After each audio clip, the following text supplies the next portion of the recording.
ঝুমঝুম শব্দে চারদিকটা থই থই করে কেঁপে উঠছে। আশ্বাস শ্রাবণে মুষলধারে বৃষ্টি পড়ছে চারপাশে। পরিবেশটা যেন আতঙ্কে এক ভয়ঙ্কর রূপ ধারণ করেছে। আকাশের বজ্রপাত আর বৃষ্টির ফোঁটার শব্দে পরিবেশটা যেন বারবার থই থই করে কেঁপে উঠছে।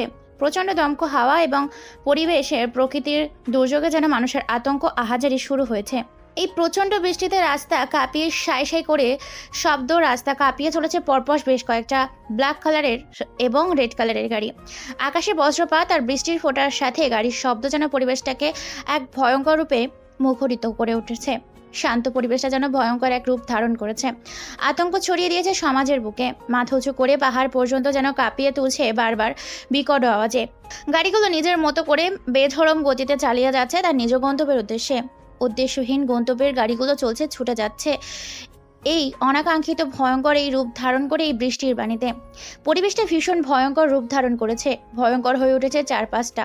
আতঙ্কে ছড়াছড়ি। সাধারণ মানুষ ঘর থেকে বের হতে পারে না। এত বৃষ্টির পরিমাণ যে কাছ থেকে কাউকে চেনা বড় দায়ী। বৃষ্টির ফোঁটাগুলো যতবার পড়ে ততবার যেন থই থই করে কেঁপে ওঠে এই সৌন্দর্যে ভরা মাটিটা।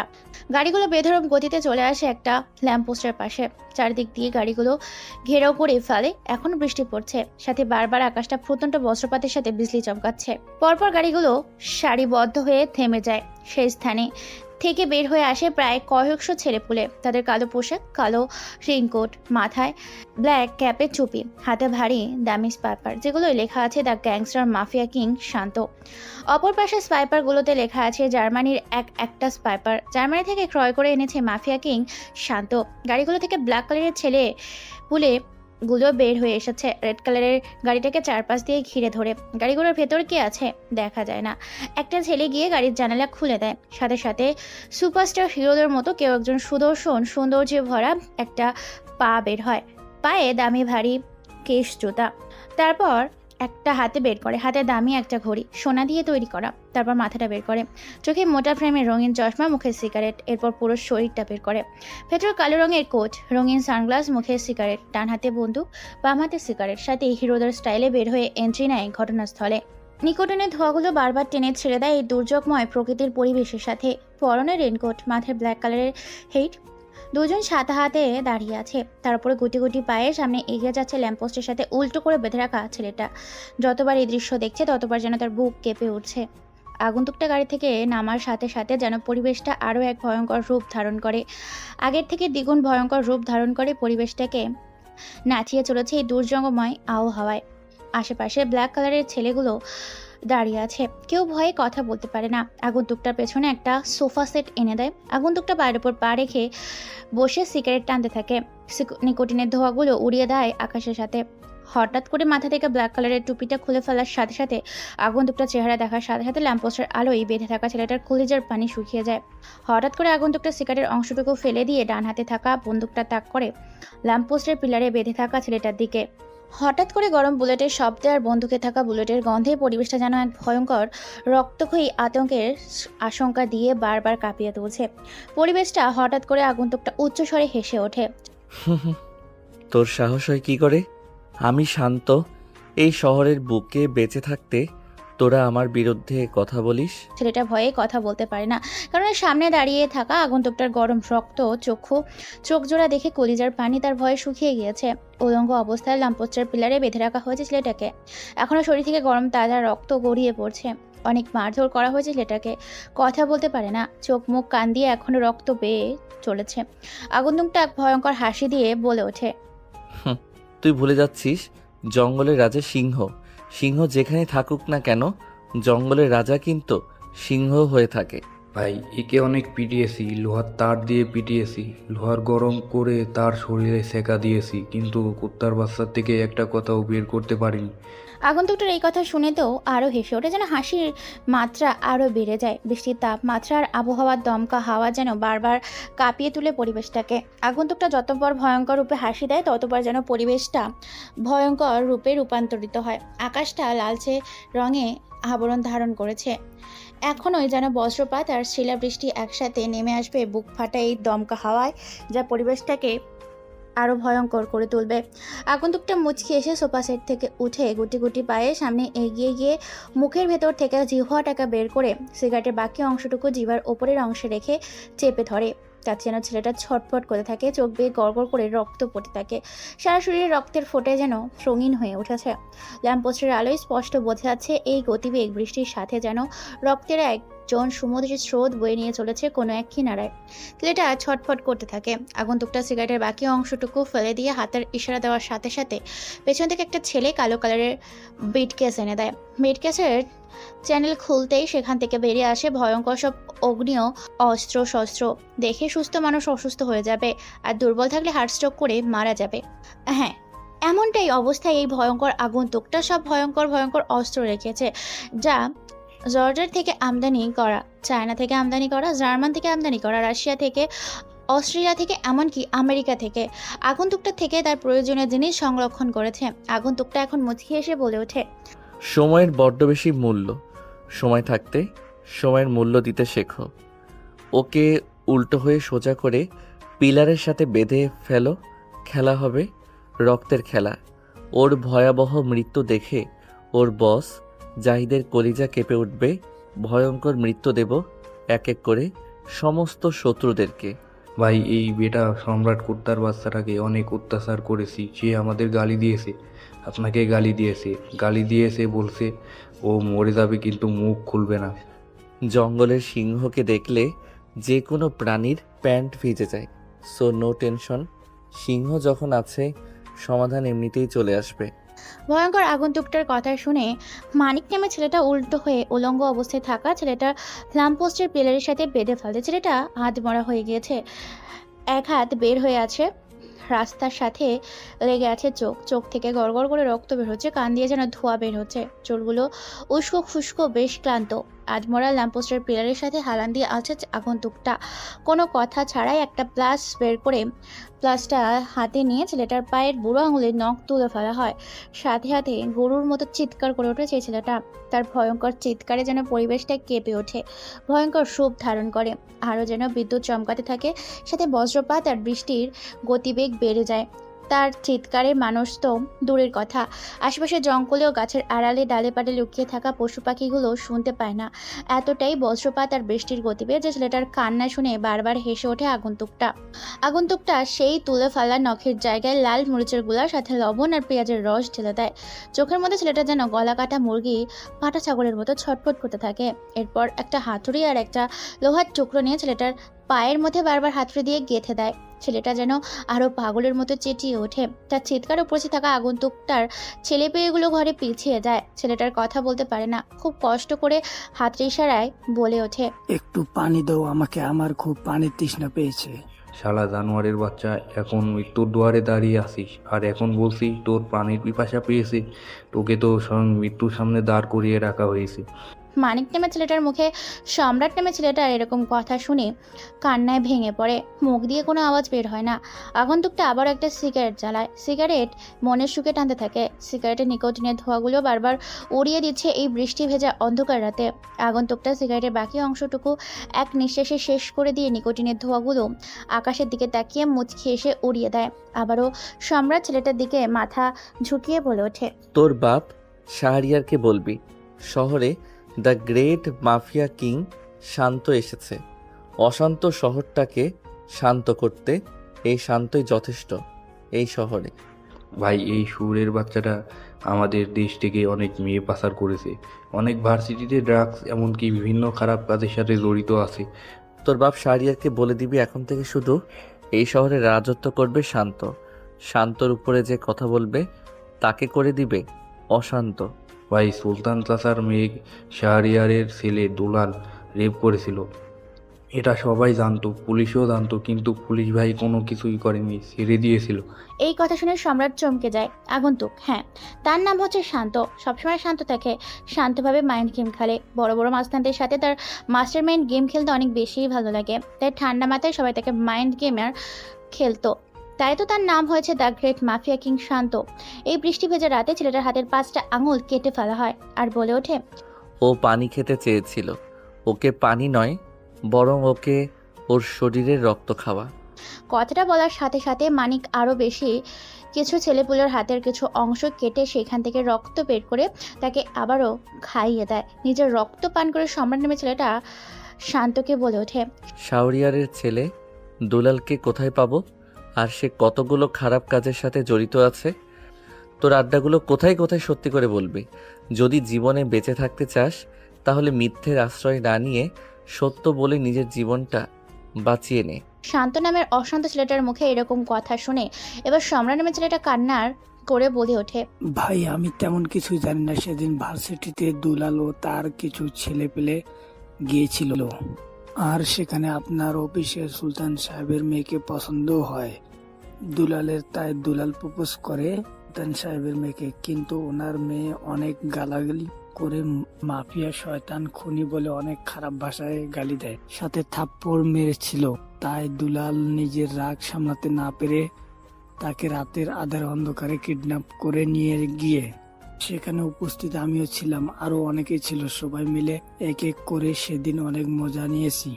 মেয়েটির কাছ থেকে এক পর্যায়ে মেয়েটিকে শারীরিক অত্যাচার সহ্য করতে না পেরে জনঙ্গ থেকে রক্ত বের হয়ে সেখানে মারা যায়। পরে তার লাশটাকে তার বাড়ির সামনে ফেলে আসে। আমি শুধু এটুকুই জানি। এই কথা শুনে আগন্তুকটা আবারও হেসে ওঠে, যার হাসিতে লেগে আছে অনেক ভয়ঙ্কর কিছু। কথার কোনো কথা ছাড়াই কালো ব্যাগ থেকে একটা ধারালো ব্লেড আর একটা জিভার মাছ বরাবর রেখে কয়েকটা টান মারতে জিহ্বাটা কয়েক খণ্ড হয়ে যায়। এরপর জিভার কাটা স্থানে মরিচের গুঁড়া, লবণ, রাসায়নিক কিছু ঢেলে দেয়। তারপর মুখে 2 ঠোঁট সেলাই করে দেয়। এরপর একটা কবজা বের করে একটা পাথরের ওপর তার হাত পা রেখে গরুকে যেভাবে জবাই করা হয় তার পাগুলোকে পিস পিস করে ঠিক সেইভাবে জীবন্ত অবস্থায় সম্রাটের শরীর থেকে এক একটা অংশকে টুকরো টুকরো করতে থাকে। এই ভিডিও করে পাঠিয়ে দেয় শাওরিয়ারের ফোনে। নির্মমভাবে হত্যা করে সম্রাটের টুকরো টুকরো দেহগুলোকে কার্টুনে প্যাকেট করে আর বলে ওঠে আগন্তুক শান্ত, এর মৃত দেওয়াটাকে পার্সেল করে পাঠিয়ে দিবে শাহরিয়ারের অফিসে, যাতে এর মৃত্যু দেখে তার কলিজা নাড়া দিয়ে ওঠে। পরের বার অপরাধ করার আগে যেন এই শান্তর কথা মনে পড়ে। ভাই কাজ হয়ে যাবে, এখন কি করব? আর দুলালকে আপনি কোথায় খুঁজে পাবেন? এই শহরে একটা দুইটা মানুষ নয়, বরং কোটি কোটি মানুষ। এত মানুষের মধ্য থেকে দুলালকে কোথায় খুঁজে বের করবেন? শাহরিয়ারের ছেলে দুলাল কোথায় কোন ভার্সিটিতে অ্যাডমিশন নিয়েছে খবর বের কর। কথাটা বলে আর কোনো কথা না বলে গাড়ির উদ্দেশ্যে রওনা দেয় আগন্তুকটা। তারপর গুটি গুটি পায়ে রেড কালারের গাড়ির ভেতর বসে পড়ে। গাড়িগুলো আবারও নিজ গন্তব্যের উদ্দেশ্যে চলতে শুরু করে। ধীরে ধীরে বৃষ্টির সংখ্যা কমতে শুরু করেছে, কিন্তু এখনও ফুটন্ত আকাশে বজ্রপাতের সাথে বিকট আওয়াজে বিজলি চমকাচ্ছে। ভয়ঙ্কর পরিবেশে অন্ধকারে ছেয়ে গেছে। গাড়িগুলো চলে আসে একটা রাজপ্রাসাদের মতো বিশাল এক বাড়িতে। পরপর বের গাড়িটা কয়েকটা গাড়ি একসাথে বাড়ির ভেতর প্রবেশ করে। গাড়িগুলো বাড়ির ভেতরে প্রবেশ করার সাথে সাথে ভেতর থেকে কয়েকটা দারোয়ান এসে গাড়ির জানালা খুলে দেয়। তারপর গাড়ির ভেতর থেকে বেরোসে সুদর্শন এক সুন্দর বিদেশিদের মতো উজ্জ্বল ফর্সা শ্যামবর্ণের গায়ের রঙের দুধলতা ধবধবে উজ্জ্বল ফর্সার চেহারা নিয়ে বাড়ির ভেতরে প্রবেশ করে। উচ্চতায় 6 ফুট 5 ইঞ্চি, 6 প্যাক বডি, সুঠাম দেহ, বেশ স্বাস্থ্যবান। বাড়ির কলিং বেল বাজানোর বাড়ির ভেতর থেকে কেউ একজন দরজা খুলে দেয়। গুটি গুটি পায়ে বাড়ির ভেতরে প্রবেশ করে ছেলেটি। বাড়ির ভেতর প্রবেশ করতে পেছন থেকে মাইশা বেগম বলে ওঠে, কিরে বাবা, তোর কি এখন আসার সময় হলো? এখন রাত 5 কয়টা, আর তুই এত রাতে বাইরে কি করছিলি? আকাশের যে অবস্থা, তোর জন্য বুঝি আমাদের চিন্তা হয় না? তোর টেনশনে তোর বাবা এখনো ঘুমায়নি। ওহো মা, আমি কি এখনো ছোট আছি যে তোমরা আমার জন্য এখনো রাত জেগে পড়ে থাকবে? চুপ কর শয়তান ছেলে, চুপ কর। তোর টেনশনে এখনো আমরা কেউ খাওয়া দাওয়া করিনি, সবাই রাত জেগে আছি, সাথে তোর বোনটাও এখনো খায়নি। আচ্ছা ঠিক আছে, তুমি সবাইকে ডাক দাও, আমি ফ্রেশ হয়ে আসি, তারপর একসাথে সবাই খাবো। অফিসের কাজে ব্যস্ত হয়েছিলাম। কথাটা বলে শান্ত চলে যায়। আচ্ছা চলুন, কে এই শান্ত? তাহলে পরিচয় পর্ব করে ফেলি। শান্ত হচ্ছে বাংলাদেশের ফ্রেশ কোম্পানির একমাত্র উত্তরাধিকারী শান্ত, যার বাবা বাংলাদেশের শীর্ষ একজন টপ বিজনেসম্যান। তার বাবার নাম রফিক চৌধুরী। শুধু টাকা নয়, হাজার হাজার কোটি টাকা তাদের একজনের ব্যাংক ব্যালেন্সে পড়ে আছে। তার বাবা মায়ের 2 মাত্র সন্তান, 1 ভাই 1 বোন। বোনটাও বেশ মিষ্টি। বোনটা এবার অনার্স 2য় বর্ষে পড়ে। শান্ত অনেক আগে লেখাপড়া শেষ করেছে। শান্তর আরেকটা পরিচয় আছে, সেটা হচ্ছে আন্ডারগ্রাউন্ডের এবার সাইবার ওয়ার্ল্ডের মাফিয়া কিং।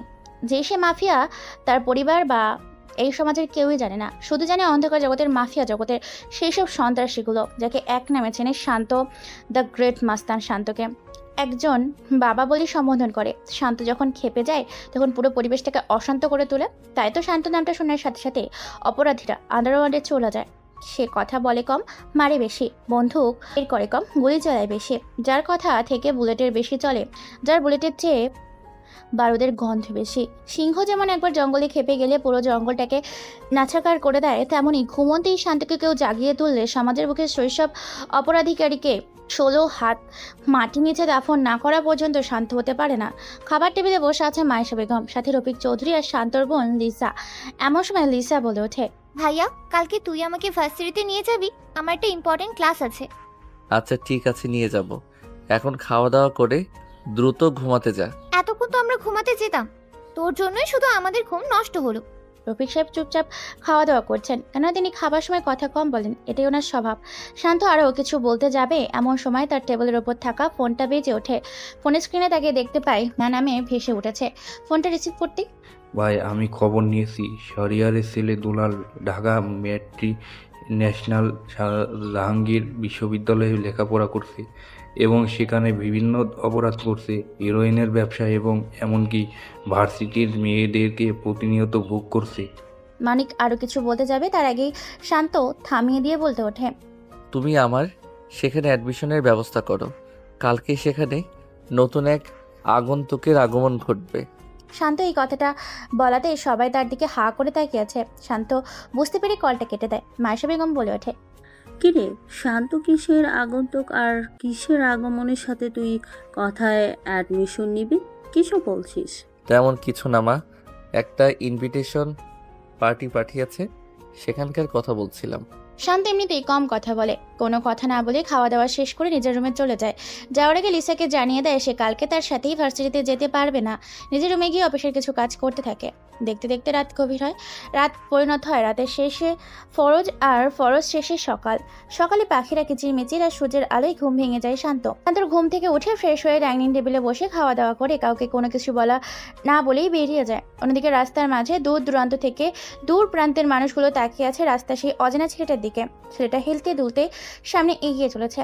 ছেলেটার পরনে ব্রিটিশ আমলের পুরনো ছেঁড়া কাপড় চোপড়, মলাযুক্ত টি শার্ট, সাদা রঙের টি শার্টটা এখনও ধুলোবালি লেগে আছে। পরনে থাকা প্যান্টটাও যেন কেমন এক ঢালা পাগলের মতো দেখতে।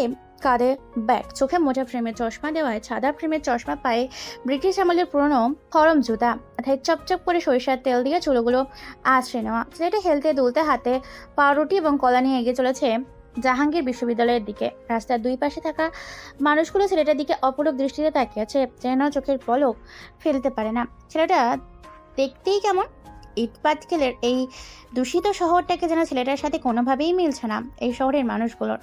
হাঁ করে এক দৃষ্টিতে তাকিয়ে আছে সবাই ছেলেটার দিকে। ছেলেটা কোনো দিকে না তাকিয়ে রাস্তায় স্ট্রাইক করে মাথা নিচু করে সামনে এগিয়ে যেতে শুরু করেছে। ওপারের এই পারের মানুষগুলো হাঁ করে দৃষ্টি দিয়ে ছেলেটার দিকেই তাকিয়ে আছে। গুটি গুটি পায়ের সামনে এগিয়ে যাচ্ছে ছেলেটা। আদ্রপর সূর্য মামা তার প্রতিক্রিয়া রোদের তাপ বিতরণ করছে। প্রচণ্ড এই রোদের তাপে সকাল 8টা না থাকায় অবস্থা মানুষগুলো ঘেমে একাকার। ছুটছে কেউ নিজের জীবিকা নির্বাহের জন্য, কেউ ছুটছে কর্মস্থলে। ছেলেটা গুটি গুটি পায়ে জাহাঙ্গীর বিশ্ববিদ্যালয়ের গেটের সামনে গিয়ে থামে। তারপর নাকের কাছে চশমাটা এনে ভালো করে বিশ্ববিদ্যালয়ের নামটা পড়ে নেয়, জাহাঙ্গীর বিশ্ববিদ্যালয়। আবার ছেলেটা কি ভেবে যেন নাকের কাছে চশমাটা এনে ভালো করে মুছে সামনে পা বাড়ায়। সামনে পা বাড়াতেই মাথাটাকে একটু এদিক ওদিক তাকাতেই দেখতে পায় ভার্সিটির ক্যাম্পাসে নানা রঙের ছেলে মেয়ে হাসি আড্ডায় মেতে উঠেছে। এক একজন যেন গার্লফ্রেন্ড বয়ফ্রেন্ডের মতো পার্কে এসে মজা লুটছে। লেখাপড়া তো নয়, যেন এক পার্কের মধ্যে গল্পের আড্ডাখানায় মেতে উঠেছে সবাই মিলে। ছেলেটাকে সামনে পা বাড়াতেই ক্যাম্পাসে উপস্থিত থাকা ছেলেগুলো হা করে এক দৃষ্টিতে পলকহীনভাবে তাকিয়ে আছে সামনের গেটে দাঁড়িয়ে থাকা ছেলেটার দিকে। সবাই ছেলেটার দিকে হা করে তাকিয়ে আছে। ছেলেটা কেমন যেন ভয় পেয়ে যায়, এমনভাবে সবাই তার দিকে তাকিয়ে আছে যেন ছেলেটার জীবন তো সবাই গিয়ে খাবে। ছেলেটা ভার্সিটির এদিক ওদিক তাকিয়ে মাথা নিচু করে গুটি গুটি পায়ের সামনে এগিয়ে যেতে থাকে। কোনো দিকে না তাকিয়ে সামনে মাথা নিচু করে হেঁটে চলেছে ছেলেটা। হঠাৎ করে কোনো কিছুর সাথে হোঁচট খেয়ে ছেলেটা পড়ে যায়। পড়ে যাওয়ার সাথে সাথে নাকের সাথে মাটির ঘাসা লেগে সাথে সাথে নাকটা আর কপালটা কেটে যায়। চশমাটা কোনো দিকে ছিটকে পড়ে। ছেলেটা চশমা ছাড়া চোখে কম দেখে। চটমটা খুঁজতে থাকে। হঠাৎ করে কেউ একজন তার চোখে পরিয়ে দেয় সেই সাদা রঙের পাতলা ফ্রেমের চশমাটা। তারা চশমাটা ভালো করে পরে নেয়। তারপর খুব কষ্ট করে উঠে দাঁড়ায়। এবার পরে থাকা টি শার্ট আর প্যান্টটা থেকে ধুলোবালিগুলো ছেড়ে ফেলে। সেটা যখনই ভালো করে সামনে তাকাতে যাবে তখনই পরপর বেশ কয়েকটা থাপ্পড়ে পুরো জায়গাটা থরথর করে কেঁপে ওঠে। থাপ্পড়ের শব্দে ছেলেটার কান দিয়ে যেন এখনো ধোঁয়া বেরোচ্ছে, ভো ভো করে শব্দ করছে। ছেলের কান দুটো যখন এখনো নিস্তব্ধ হয়ে আছে, ছেলেটার পুরো পৃথিবী ঘুরতে থাকে। কোন রকমে নিজেকে সামলে সামনে তাকাতেই দেখতে পায় তার সামনে একটা ছেলে দাঁড়িয়ে আছে। সেটা কিছু বলতে যাবে তার আগেই সামনে দাঁড়িয়ে থাকা ছেলেটা বলে ওঠে, এ বেটা, তুই কি চোখে দেখতে পারুস না? জলজেন্দ্র একটা মানুষকে ধাক্কা দিয়ে দিলি, একটুর জন্য তো কাদায় পড়ে যেতাম। ছেলেটা শান্ত কণ্ঠে বলে ওঠে, সরি ভাই, আসলে আমি দেখতে পাইনি, ভুল করে আপনার সাথে ধাক্কা লেগেছে, অন্যমনস্ক ছিলাম তো। তা বললি তোকে যে আমরা ছেড়ে দিব, তাও তুই এটা ভাবলি কি করে? আজকে তোকে এর শাস্তি পেতে হবে। আর তুই জানিস না তুই কার লোকেদের গায়ে হাত দিয়েছিস? ছেলেটা আরো কিছু বলতে যাবে এমন সময় সেখানে আরো বেশ কিছু ছেলে উপস্থিত হয়। বেশ কিছু ছেলে মিলে চারদিক দিয়ে ঘিরে ধরে সেই হাবাগোবা সাদা মাটা ছেলেটাকে। উপস্থিত থাকা ছেলেগুলোর মধ্যে প্রকাশ নামে ছেলেটা বলে ওঠে, কিরে জাবেদ, এখানে কি হয়েছে? তুই এই ছেলেটার সাথে কি বিষয় নিয়ে কথা বলছিস? আর ছেলেটাকে ভার্সিটিতে নতুন নাকি? আর বলিস না রে ভাই, কোথা থেকে যে এই নোটটির পোগুলো এই ভার্সিটিতে অ্যাডমিশন পাই বুঝি না। আমাকে ধাক্কা দিয়ে একটুর জন্য কাদায় ফেলে দিত।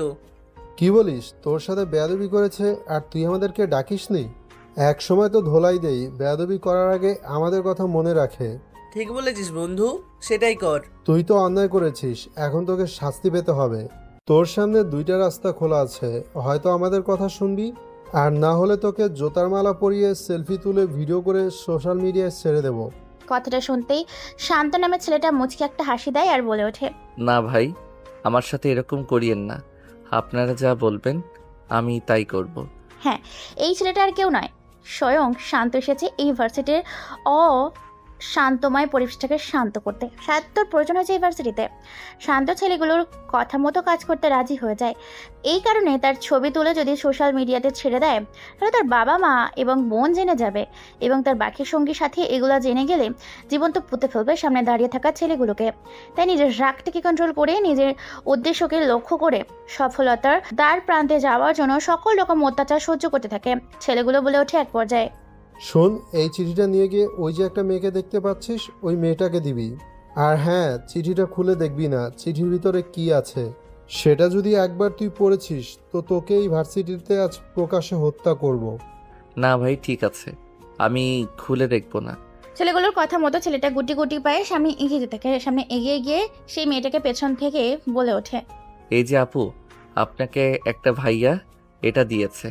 পেছনের উপরোক্ত কারো কথা শুনে পেছন ঘুরে তাকিয়ে মেয়েটার সামনে দাঁড়িয়ে থাকা ছেলেটার দিকে তাকায় আর তাকে অবাক হয়ে যায়। আজকে ভার্সিটির প্রথম এমন কাউকে দেখলো যে দেখতে পুরো অদ্ভুত। এই ভার্সিটিতে এই একমাত্র ছেলেটার এরকম পোশাক আশাক দেখেই বলে ওঠে মেয়েটা তার মিষ্টি কণ্ঠ দিয়ে, কি চাই? সাহায্য নাকি অন্য কোনো কিছু? আর এটা কে দিয়েছে আপনাকে? শান্ত নামে ছেলেটা মেয়েটার দিকে হা করে অপলক দৃষ্টিতে তাকিয়ে আছে। কেননা মেয়েটার চোখ থেকে চোখ সরাতে পারছে না। শান্ত নামে ছেলেটা অপলক দৃষ্টিতে পরক্ষীণভাবে তাকিয়ে আছে মেয়েটার দিকে। এত সুন্দর রূপকথার গল্পের পরিদের মতো শুনেছিল, কিন্তু আজ যেন বাস্তবে সামনাসামনি দেখছে নিজের চোখের সামনে দাঁড়িয়ে থাকতে। শান্ত দাঁড়িয়ে আছে নারিকেল গাছের মতো, কথা বলার ভারসাম্য হারিয়ে ফেলেছে। দুধে আলতা গায়ের রং, উজ্জ্বল ফর্সা, ভার্জিন কুমারী, অপসরী, সুহাসিনী, বিউটিফুল লেডি গার্ল। যেখানে ছেলে প্রথম দেখায় তার প্রেমে পড়ে যাবে, যেন রূপের ঝলক টলকাতে টলকাতে তার রূপ ঝরে পড়ছে। যেমন রাতের অন্ধকারে হাজারো তারার মধ্যে থাকে চাঁদ মামার কিরণ চতুর্পাশে ছড়িয়ে পড়ে, হাজারো তারার মাঝখানে থেকে চাঁদকে খুঁজে পাওয়া ঠিক তেমনই এই অন্ধকারে এই মেয়েটিকে দাঁড় করিয়ে দিলে তার সৌন্দর্যের রূপ দিয়ে তাকে বাছাই করে নেওয়া যাবে। তার রূপের ঝলকে এক পলকেই এক দেখাতেই ফিদা হয়ে যায় শান্ত। মেয়েটা আবারও নরম সুরে বলে ওঠে, এই যে হ্যালো মিস্টার, কোথায় হারিয়ে গেছেন? এটা কিসের কাগজ?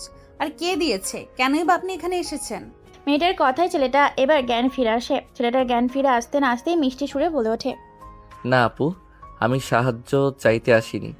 আসলে আমি ভার্সিটিতে নতুন অ্যাডমিশন নিয়েছি, অন্য ভার্সিটি থেকে ট্রান্সফার হয়ে আজকে আমার প্রথম দিন। আর ওই ভাইয়াগুলো এই কাগজটা আপনাকে দিতে বলেছে। ছেলের মুখে এরকম কথা শুনে সামনে দাঁড়িয়ে থাকা 15 থেকে 20 জন মেয়ে তো টাসকি খেয়ে যায়। হা করে এক দৃষ্টিতে ছেলেটার দিকে তাকিয়ে আছে, কারণ ছেলেটা তারা যা ভেবেছিল তার থেকে অন্যরকম। তারা ভেবেছিল ছেলেটা হয়তো তাদের কাছে সাহায্য চাইতে এসেছে, কিন্তু এখন তারা অবাক হয়ে হা করে তাকিয়ে আছে, কারণ এই ছেলেটা এখন ইউনিভার্সিটির স্টুডেন্ট এটা ভেবে পাশে থাকা শারদা বলে ওঠে, কি তুমি এই ভার্সিটির স্টুডেন্ট? আবার এটা আমাদের বিশ্বাস করতে হবে? তোমার মতো একটা ছেলে এই ভার্সিটিতে অ্যাডমিশন পায় কি করে? তাই তো, আমি তো অবাক হয়ে গেলাম তোমার কথা শুনে। তোমার মতো একটা হাবাগোবা গাইয়া দেখতে কেমন একটা ছেলে, তুমি কিনা এরকম একটি দামি ভার্সিটিতে, তাও আবার সরকারি একটি ভার্সিটি থেকে অ্যাডমিশন নিয়েছো। সঞ্জিতা নামে মেয়েটা সবাইকে থামিয়ে দিয়ে নিজের 2 ঠোঁট নাচিয়ে বলে ওঠে, এই তোরা থামবি? কে কোথা থেকে আসলো বা পড়লো তাতে তোদের কি যায় আসে? কথা হচ্ছে তোমার আমাদের কাছে কি চাই? এই কাগজটা আপনাদের জন্য, আর আমি গেলাম। ওই দাঁড়া, কোথায় যাচ্ছিস? কাগজে কি লেখা আছে সেটা তো পড়তে দে। মেয়েটার কথা শুনে ছেলেটা সেখানেই থমকে দাঁড়ায়। সঞ্জিতা নামে মেয়েটা চিঠি পড়তে থাকে। চিঠিতে লেখা আছে, ও মাই সুইট ডার্লিং সানজিদা, আমি আজকে ইউনিভার্সিটিতে প্রথম, আর তোমাকে প্রথম দেখাই তোমার হট ফিগার দেখে আমার চোখ ছানা বড়া। চলো না আমরা প্রেম করি। প্রেম না করলেও একদিনের জন্য হলেও একটা রুম ডেটে যাই, কারণ তোমাকে দেখে আমি যে নিজেকে টাল মাতাল হয়ে সামলাতে পারছি না। তোমার রূপের ঝলকানিতে আমি যেন ঝলসে যাচ্ছি। চলো না মাই ডার্লিং সানজিদা। চিঠিটা পড়ে পুরো সঞ্জিদার পায়ের রক্ত মাথায় উঠে যায়। চোখগুলো লাল রক্তবর্ণ ধারণ করেছে, হাত পাগুলো যেন কাঁপাকাঁপি শুরু করেছে। কোনো কিছু বুঝে ওঠার আগেই পরপর কয়েকটা শব্দে জায়গাটা পুরো থরথর করে কেঁপে ওঠে। কেননা সঞ্জিদা বেশ কয়েকটা নিজের পরনে থাকা হিল জুতা দিয়ে থাপ্পড় মারে। সঞ্জিদা শান্ত নামে ছেলেটার থাপ্পড় খেয়ে হা করে তাকিয়ে আছে। গাল ফেটে রক্ত বের হতে শুরু করেছে। জুতোর বাড়ির শব্দে পুরো জায়গাটা শব্দ দূষণ ঘটে। চারপাশে ছাত্রছাত্রীগুলো সব শব্দ শুনে সেদিকে তাকায়, আর সবাই হা করে তাকিয়ে আছে। মাথা নিচু করে শান্ত সঞ্জিদার হাতে এখনো জুতা আছে। দূর থেকে এই দৃশ্য দেখে মজা লুটছে প্রকাশ ও তাদের বন্ধু বান্ধবগুলো। কিছু বলার আগেই সঞ্জিদা বলে ওঠে, প্রথম দিন ভার্সিটিতে আসতে না আসতেই শালা ফকিন্নির বাচ্চা, তো সাহস হয় কি করে কোটিপতির মেয়ে এই সানজিদাকে রুম ডেটের প্রস্তাব দেওয়ার? তোর কি কলিজায় ভয় নেই? তুই জানিস না আমি কে? আমি একটা বাঘিনী, চাইলেই তোর কলিজাটাকে বের করে ছিঁড়ে ফেলতে পারি। তোর সাথে 2টা ভালো কথা বলেছি বলে যে তুই আমার মন জয় করে নিবি, এটা ভাবলি কি করে তুই? সঞ্জিদা, ওর সাথে এত কথা বলছিস কেন? আজকে ছেলেটাকে বাগে পেয়েছি, ওর বেয়াদবির ফল ওকে ভুগতে হবে। ওকে চরম শাস্তি পেতে হবে। অন্যায় করেছে, যাতে এরকম অন্যায় ভার্সিটিতে কোনো মেয়ের সাথে কেউ আর করতে না পারে। এর জন্য ওকে উপযুক্ত শাস্তি দিতে হবে। একদম ঠিক বলেছিস।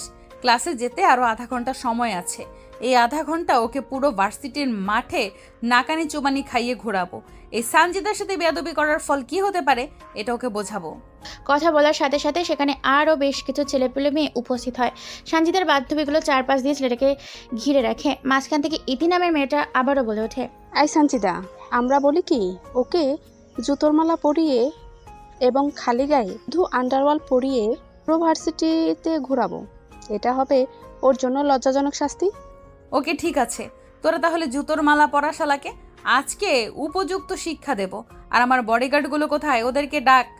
আজকে এ শালাকে উত্তম মধ্যম পেটান দেবো এখানে। কথাটা বলার সাথে সাথে সঞ্জিদার বডিগার্ডগুলো সেখানে উপস্থিত হয়। প্রায় 6-7টা বডিগার্ড তো নয়, যেন একটা হাতিদের মতো শরীর, যেন দানব বিশ্বের অদ্ভুত সব প্রাণী। কি ভয়ঙ্কর চেহারা! উচ্চতায় 60 ফুট 6 ইঞ্চি, বেশ মোটা তাজ, যা অনেক স্বাস্থ্যবান। বডিগার্ডগুলো এখানে এসে উপস্থিত হয়। বডিগার্ডগুলোকে দেখে সঞ্জিদা বলে ওঠে, এই ছেলেটা আমার সাথে বেয়াদবি করেছে, আর তোরা কোথায় ছিলিস? বাবাকে বলে তোদের ট্রান্সফার আমি অস্ট্রেলিয়াতে করে দেবো। সঞ্জিদা নামে মেয়েটার মুখে এরকম রাগী কণ্ঠে শুনে তার বডিগার্ডগুলো বেশ ঘাবড়ে যায়। আমতা করে বলে ওঠে বডিগার্ড নয়ন, ম্যাডাম কি হয়েছে বলুন? আমরা সাইডে ছিলাম আপনার কথা মতো। আপনিই তো বললেন যেন আমরা ভার্সিটি মাঠে এক সাইডে থাকি। শোন, এই ছেলেটা আমাকে বিরক্ত করেছে, একে উচিত শিক্ষা দেবো। সঞ্জিদা এই কথা বলার সাথে সাথে নয়ন সরা আর বেশ কয়েকটা বডিগার্ড ছেলেটাকে পেটাতে থাকে। কেউ হকি স্টিক দিয়ে পেটাচ্ছে, তো কেউ লাঠি দিয়ে। ছেলেটা মারতে মারতে প্রায় হাত পা বড় করে ফেলেছে, কিন্তু ছেলেটা এখনো মাটিতে লুটিয়ে পড়ে না। এটা দেখে সবাই অবাক হয়েছে। ছেলেটার উপর দিয়ে গাছের লাঠিগুলো ভেঙে টুকরো টুকরো হয়ে গিয়েছে, কিন্তু ছেলেটার এখনো কোনো কিছুই হয়নি।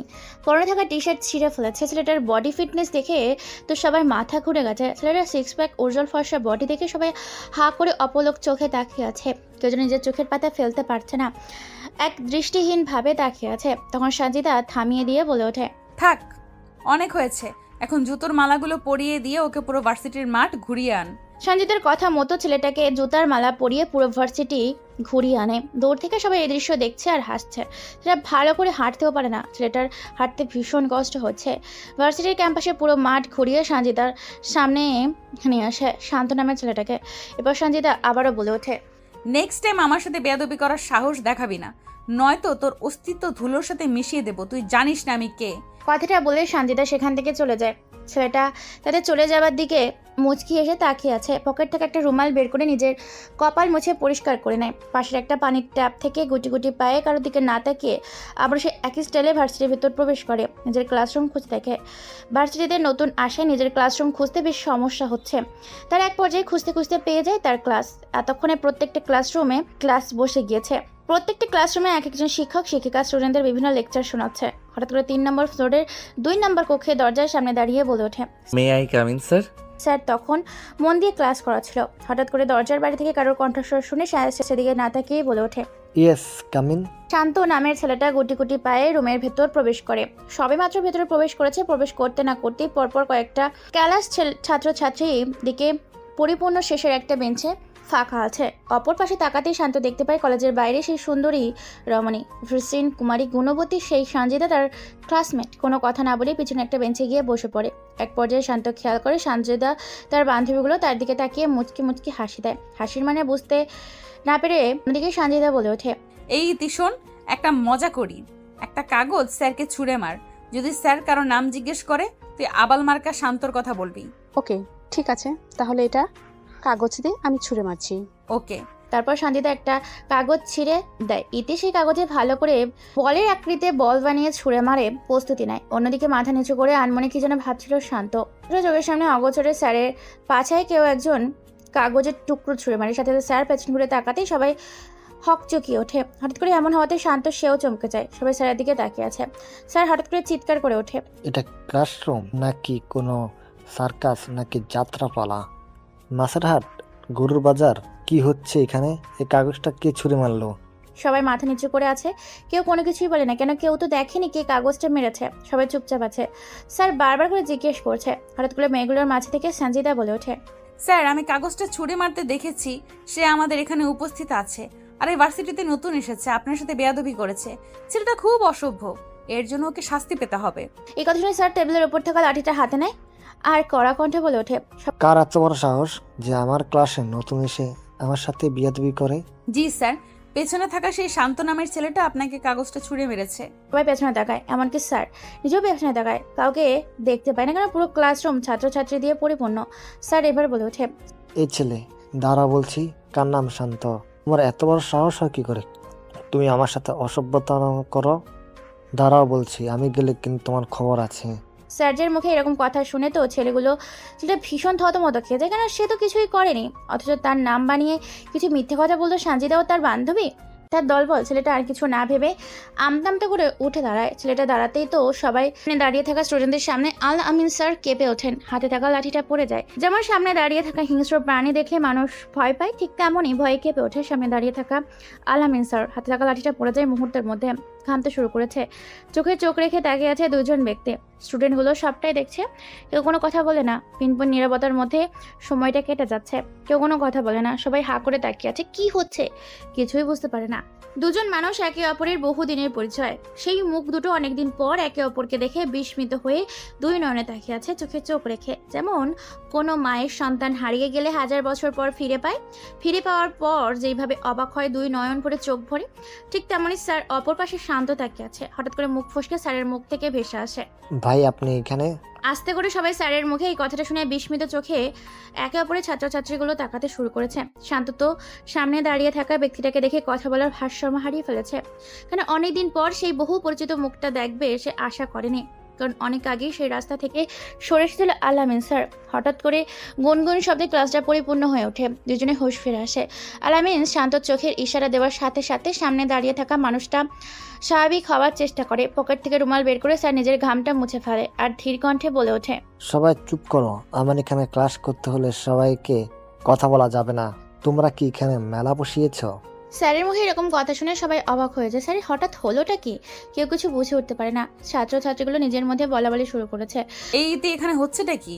স্যার ছেলেটাকে দেখার পর এইভাবে ঘামতে শুরু করেছে কেন? কি হচ্ছেটা কি এখানে?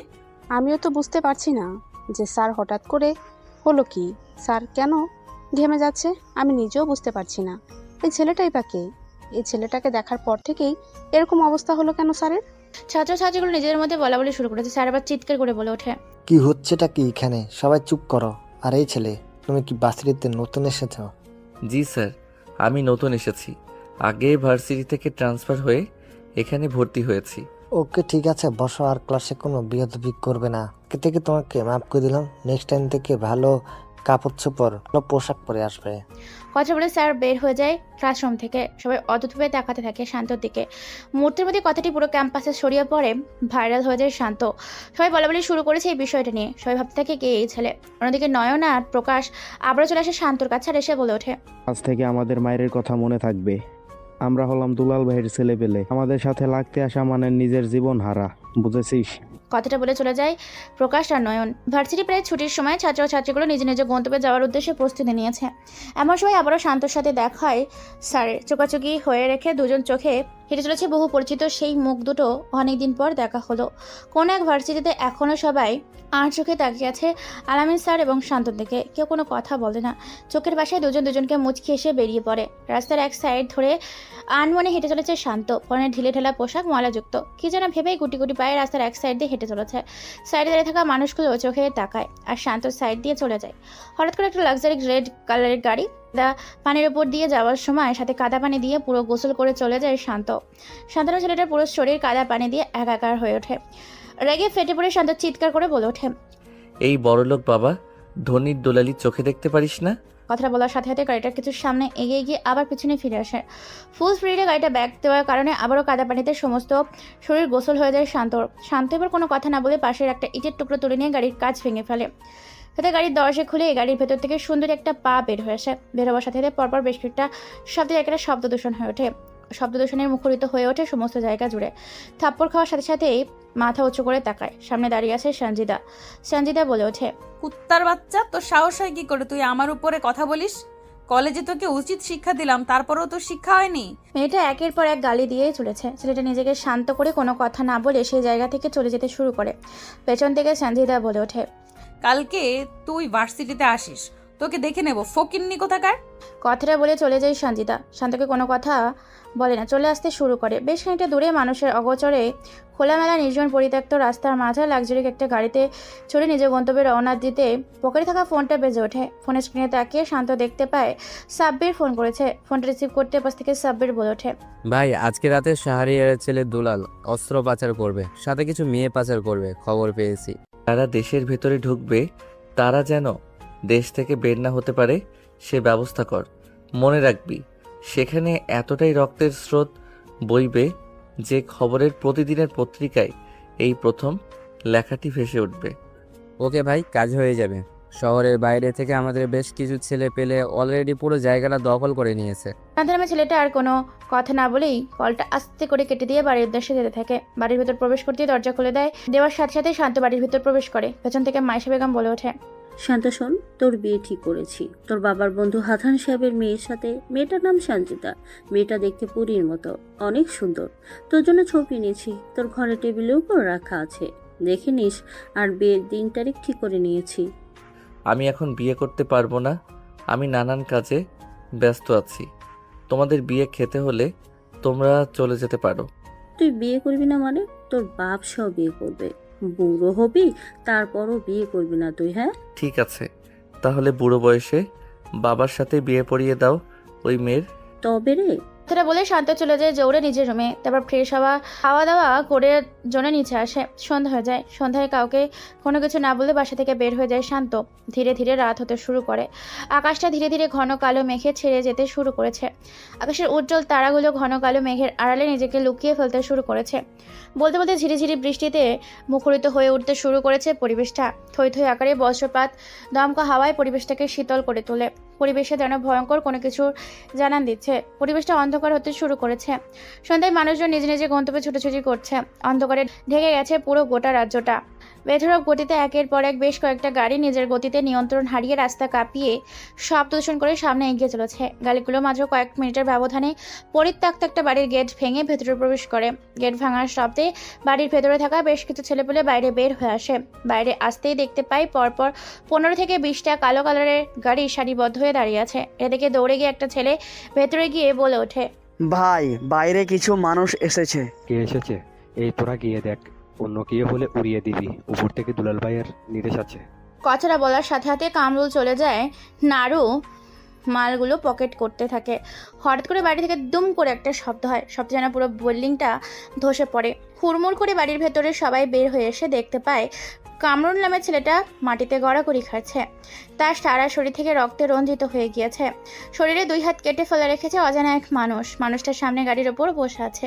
মুখে সিগারেট, হাতে রক্তমাখা একটা চাইনিজ তরবারি, হাতে স্লেট, মাথায় হুডি পরা কালো কোটে কাপড় নিজেকে আবৃত করে নেওয়া হয়েছে। চেনা যায় না এমন দৃশ্য দেখে মাথায় নষ্ট। মামা অপর পাশ থেকে হঠাৎ চিৎকার করে নাড়ু বলে ওঠে, উত্তর বসে তোর সাহস কি করে হয়? তুই আমাদের ডেরায় ঢুকে আমাদের ছেলেপেলের উপর হামলা করিস। তোর কলিজাটাকে বের করে রাস্তার কুকুরদেরকে খাওয়াবো। তুই জানিস না তুই বাঘের গুহায় ঢুকে পড়েছিস? থাবা তো তোকে খেতে হবে। কথাটা শোনার সাথে সাথেই গাড়ির সামনে বসে থাকা অজানা আগন্তুকটা উচ্চ স্বরে হেসে ওঠে। তার হাসির শব্দে পুরো জায়গাটা মুখরিত হয়ে ওঠে। অবাক হয়ে যায় সব মৃত্যু তার সামনে যে সে হাসতে পারে কি করে। আগন্তুকটা হঠাৎ করে গরম বুলেটের শব্দে পুরো জায়গাটা মুখরিত করে তোলে। গরম বুলেটের শব্দে জায়গাটা থমথমে পরিবেশে ছেয়ে যায়। আরও তার পাশে তাকিয়ে দেখতে পায় সবুজ নামে ছেলেটা নিথর দেহটা মাটিতে পড়ে আছে। আগন্তুকটার হাতে থাকা বন্দুকটা থেকে গরম বুলেটে ক্ষত বিক্ষত হয়ে যায় সবুজ নামে ছেলেটার শরীরটা। আগন্তুকটা গাড়ি থেকে এক লাফে নেমে পড়ে। তারপর গুটি গুটি পায়ে সামনে এগিয়ে আসতে থাকে। এখনও তার বডিতে থেকে তাজা লাল রঙের রক্ত গড়িয়ে পড়ছে। মানুষটা যতবার সামনে পা বাড়াচ্ছে ততবার যেন তার সামনে দাঁড়িয়ে থাকা মানুষগুলোর কলিজা কেঁপে উঠছে।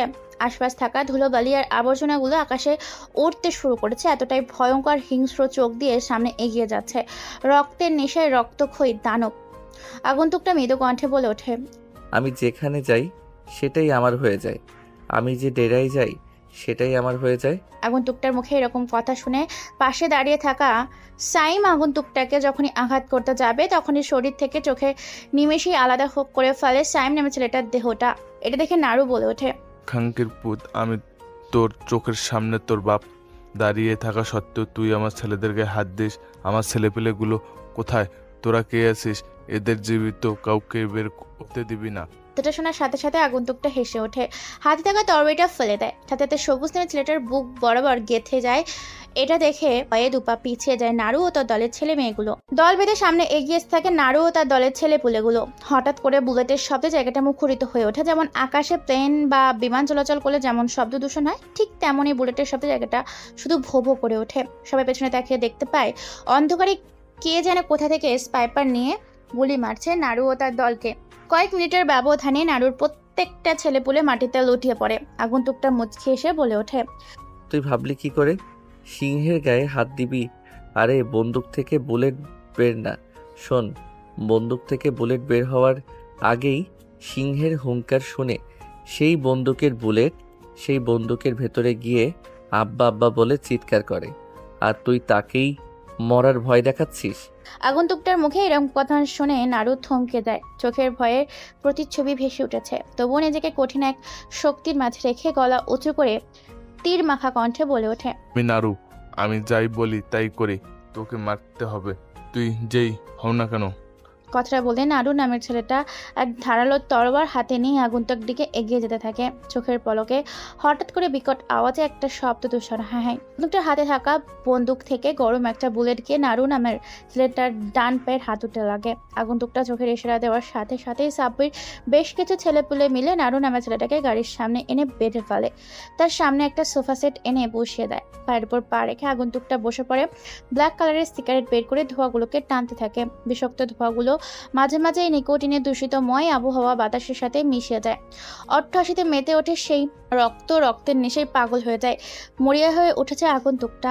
ক্ষুধার্ত সিংহ সামনে বসে কোনো প্রাণীকে দেখে হুঙ্কার ছেড়ে তিক্ত নজরে আক্রমণ করে। ঠিক তেমন সামনে রক্তের নেশায় নিজের চোখ দুটোকে লাল রক্তবর্ণ ধারণ করিয়ে বৃক্ষ চোখের তৃপ্তি নজরে তাকিয়ে আছে। আগন্তুকটা মুচকি এসে বলে ওঠে, শেখ দেখ না রো, আমি বলি কম মারি বেশি বোঝাই, কম হাত চালাই বেশি। সত্যি করে বল, তোর বাপ দুলাল ফারুক সাহেবের মেয়েকে কেন ধর্ষণ করেছিল? কে কে মেরে ধর্ষণ করেছিল? কিভাবে অত্যাচার করেছিল? আগন্তুকটার মুখে এরকম কথা শুনে অবাক চোখে সামনে তাকিয়ে আছে, কেননা এই খবরটা কেউ জানে না। ধামাচাপা দিয়ে ফেলে দিয়েছিল। হঠাৎ করে ছোট্ট একটা বিষয়ের জন্য কোথা থেকে এত বড় একজন মাফিয়া এসে এটা জানতে চাইছে, এটা ভেবে নাড়ু অবাক হয়ে তাকিয়ে আছে। নাড়ু বলে ওঠে, আমি কিছু জানি না কে কার মেয়ে কে কার রেপ করেছে, আমি কোনো কিছুই জানি না। জানলে আমিও কাউকে কোনো কিছু বলবো না।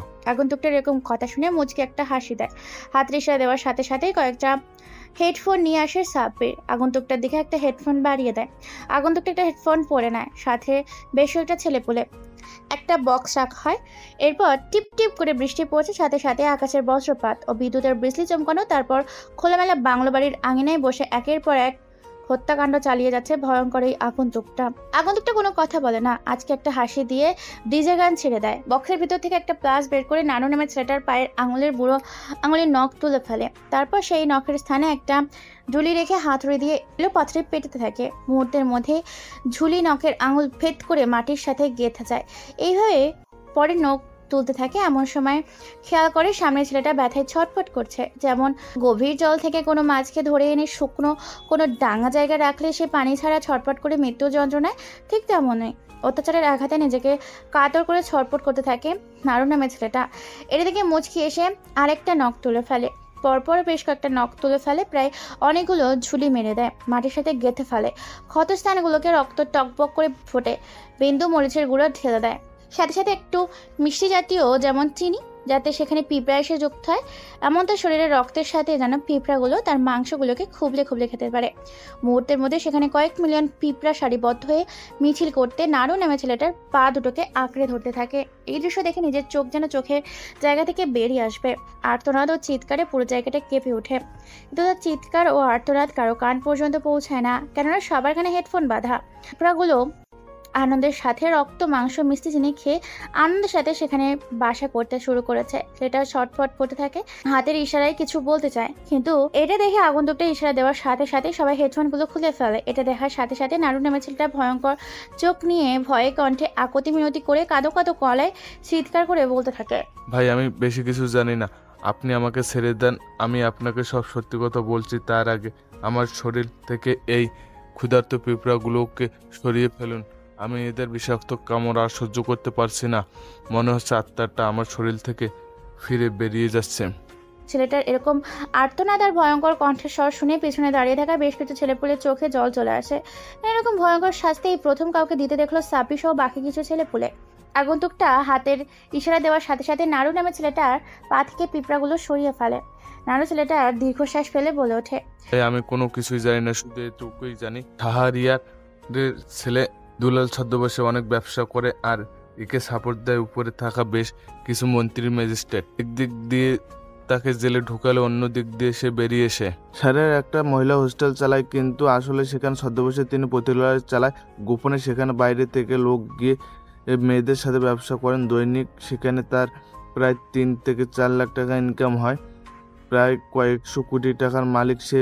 প্রায় দেশে বেশ কয়েকটা প্রতিষ্ঠান রয়েছে, প্রত্যেকটা প্রতিষ্ঠানে সে অসহায় মেয়েদেরকে নিয়ে ব্যবসা করে। মেয়েরা বাধ্য হয় সেটা করতে বাধ্য হয়, কেননা সেখানে তারা মেয়েদেরকে ভয় দেখায়। তোর কাছে ভাই এটা জিজ্ঞাসা করেনি, তোর কাছে জিজ্ঞাসা করেছি ফারুক সাহেবের মেয়েকে তোরা কে কে মিলে মেরেছিস।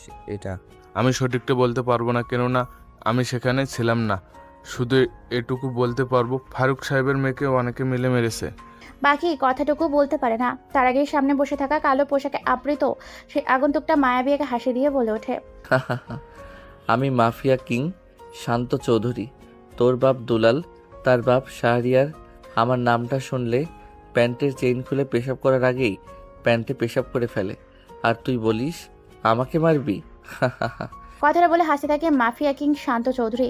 নামটা শোনার সাথে সাথেই নাড়ু নামে ছেলেটা চমকে ওঠে, চোখগুলো বড় বড় করে তাকিয়ে আছে সামনে। শান্ত নামে ছেলেটা হাতের ইশারা দেওয়ার সাথে সাথে সাবির একটা ভিডিও ওপেন করে দেয়। নাড়ু নামে ছেলেটা সেই ভিডিওটা দেখতে থাকে, যেখানে স্পষ্ট দেখা যাচ্ছে সেদিন সেও উপস্থিত ছিল সেখানে এবং সেও ফারুক সাহেবের মেয়েকে রেপ করেছে। এ দেখে নিজের কলিজা থেকে ধুকধুক করতে থাকে। শান্ত নামের আগন্তুকের রক্তমাখা চোখ নিয়ে ভয়ঙ্কর কণ্ঠে বলে ওঠে, এই ভিডিওটা নিশ্চয়ই দেখেছিস। এবার বল শহরে আর কাকে কোথায় পাবো? তাদের আসলে ঠিকানা কি, তার আড্ডাগুলো কোথায়? কোনো কথা না বলে নাড়ু চুপচাপ ভয় দৃষ্টিতে তাকিয়ে আছে। এ দেখে শান্ত নামের ভয়ঙ্কর সেই মাফিয়া কিং প্লাস নিয়ে হাতের মাঝে চেপে ধরে, তারপর পাশে একটা হাতুড়ি দিয়ে এলো পাথারি মাটিতে রেখে হাতুড়ি দিয়ে পেটে থাকে। মুহূর্তের মধ্যে হাতের নাঙল সহ তালু থেতলে যায়, রক্তাক্ত করে দেয়, মৃত্যুর দুয়ারে ঢলে পড়ে। শরীরটা নিস্তেজ হয়ে যায়, আস্তে আস্তে শুরু করে, চোখগুলো ঝাপসা হতে শুরু করে, সব অন্ধকার দেখতে থাকে। শুরু করে নাড়ু নামের ছেলেটা, সাব্বির নামের ছেলেটা বলে ওঠে, ভাইয়ের আগে ভাইয়ের হাতে নির্মমভাবে মরতে না চাইলে যা জানিস সত্যি করে বল। ধানা নামের ছেলেটার কোনো উপায় না পেয়ে রক্তমাখা ঠোঁট নিয়ে হালকা কণ্ঠে বলে ওঠে। কথাগুলো স্পষ্ট শোনা যায় না, তারপরও সে বলে ওঠে, কালকে ভার্সিটিতে দুলাল ও তার কিছু ছেলেপেলে সঞ্জিতা নামের এক মেয়েকে তুলে আনতে যাবে, কেননা দুলাল বা সঞ্জিতা নামে সেই মেয়েটাকে ভালোবাসে আর কোটিপতি বিজনেসের কোনো এক ছেলে তাকে বিয়ে করবে। এই খবরটা শুনে কাল সকালে দলবল নিয়ে সঞ্জিতাকে তুলে আনতে যাবে কলেজ থেকে। কথাটা শুনে মুচকি একটা হাসি দেয় শান্ত। তারপর আস্তে করে গলার কাছে একটা ব্লেড এনে টান দেওয়ার সাথে সাথেই গলা শিরা উপর শিরা কেটে দিয়ে ফিনকি দিয়ে তাজা গাঢ় লাল রক্ত গড়িয়ে পড়তে থাকে। ছেলেটার জবাই করা পশু পাখিদের মতো হাত পা ছড়াছড়ি করতে থাকে, ছটফট করতে থাকে, প্রাণ পাখি উড়ে যেতে থাকে। মুহূর্তের মধ্যে মৃত্যু দুয়ারে ঢলে পড়ে। শান্ত বলে ওঠে, ডেড বডিটা দুলালের আড্ডার সামনে ফেলে আসবি, আর কালকে ভার্সিটিতে ফাইনাল খেলার জন্য প্রস্তুত থাক, সব কিছু রেডি কর। ওকে ভাই, কাজ হয়ে যাবে। কথাটা বলেই ঝিরিঝিরি বৃষ্টির মাঝে বেরিয়ে পড়ে সেই মানুষটা নিজ বাড়ির গন্তব্যের উদ্দেশ্যে। ব্ল্যাক কালারের একটা গাড়িতে বসে রওনা দেয় বাড়ির উদ্দেশ্যে। এদিকে সাব্বির সহ কয়েকটা ছেলে মিলে ডেড বডিটা তুলে ফেলে আসতে চায় দুলালের আড্ডা বাড়ির কাছে। ফ্রেশ হয়ে চুপি চুপি বাড়ির ভেতরে প্রবেশ করে শান্ত। ততক্ষণে পরিবেশ নিস্তব্ধ, রাত অনেক হয়েছে, তাই সবাই ঘুমিয়ে গেছে। শান্ত কোনো কথা না বলে চুপচাপ নিজের রুমে গিয়ে শুয়ে পড়ে। দেখতে দেখতে সকাল হয়। অফিসে যাওয়ার উদ্দেশ্যে বাসা থেকে বের হয় শান্ত।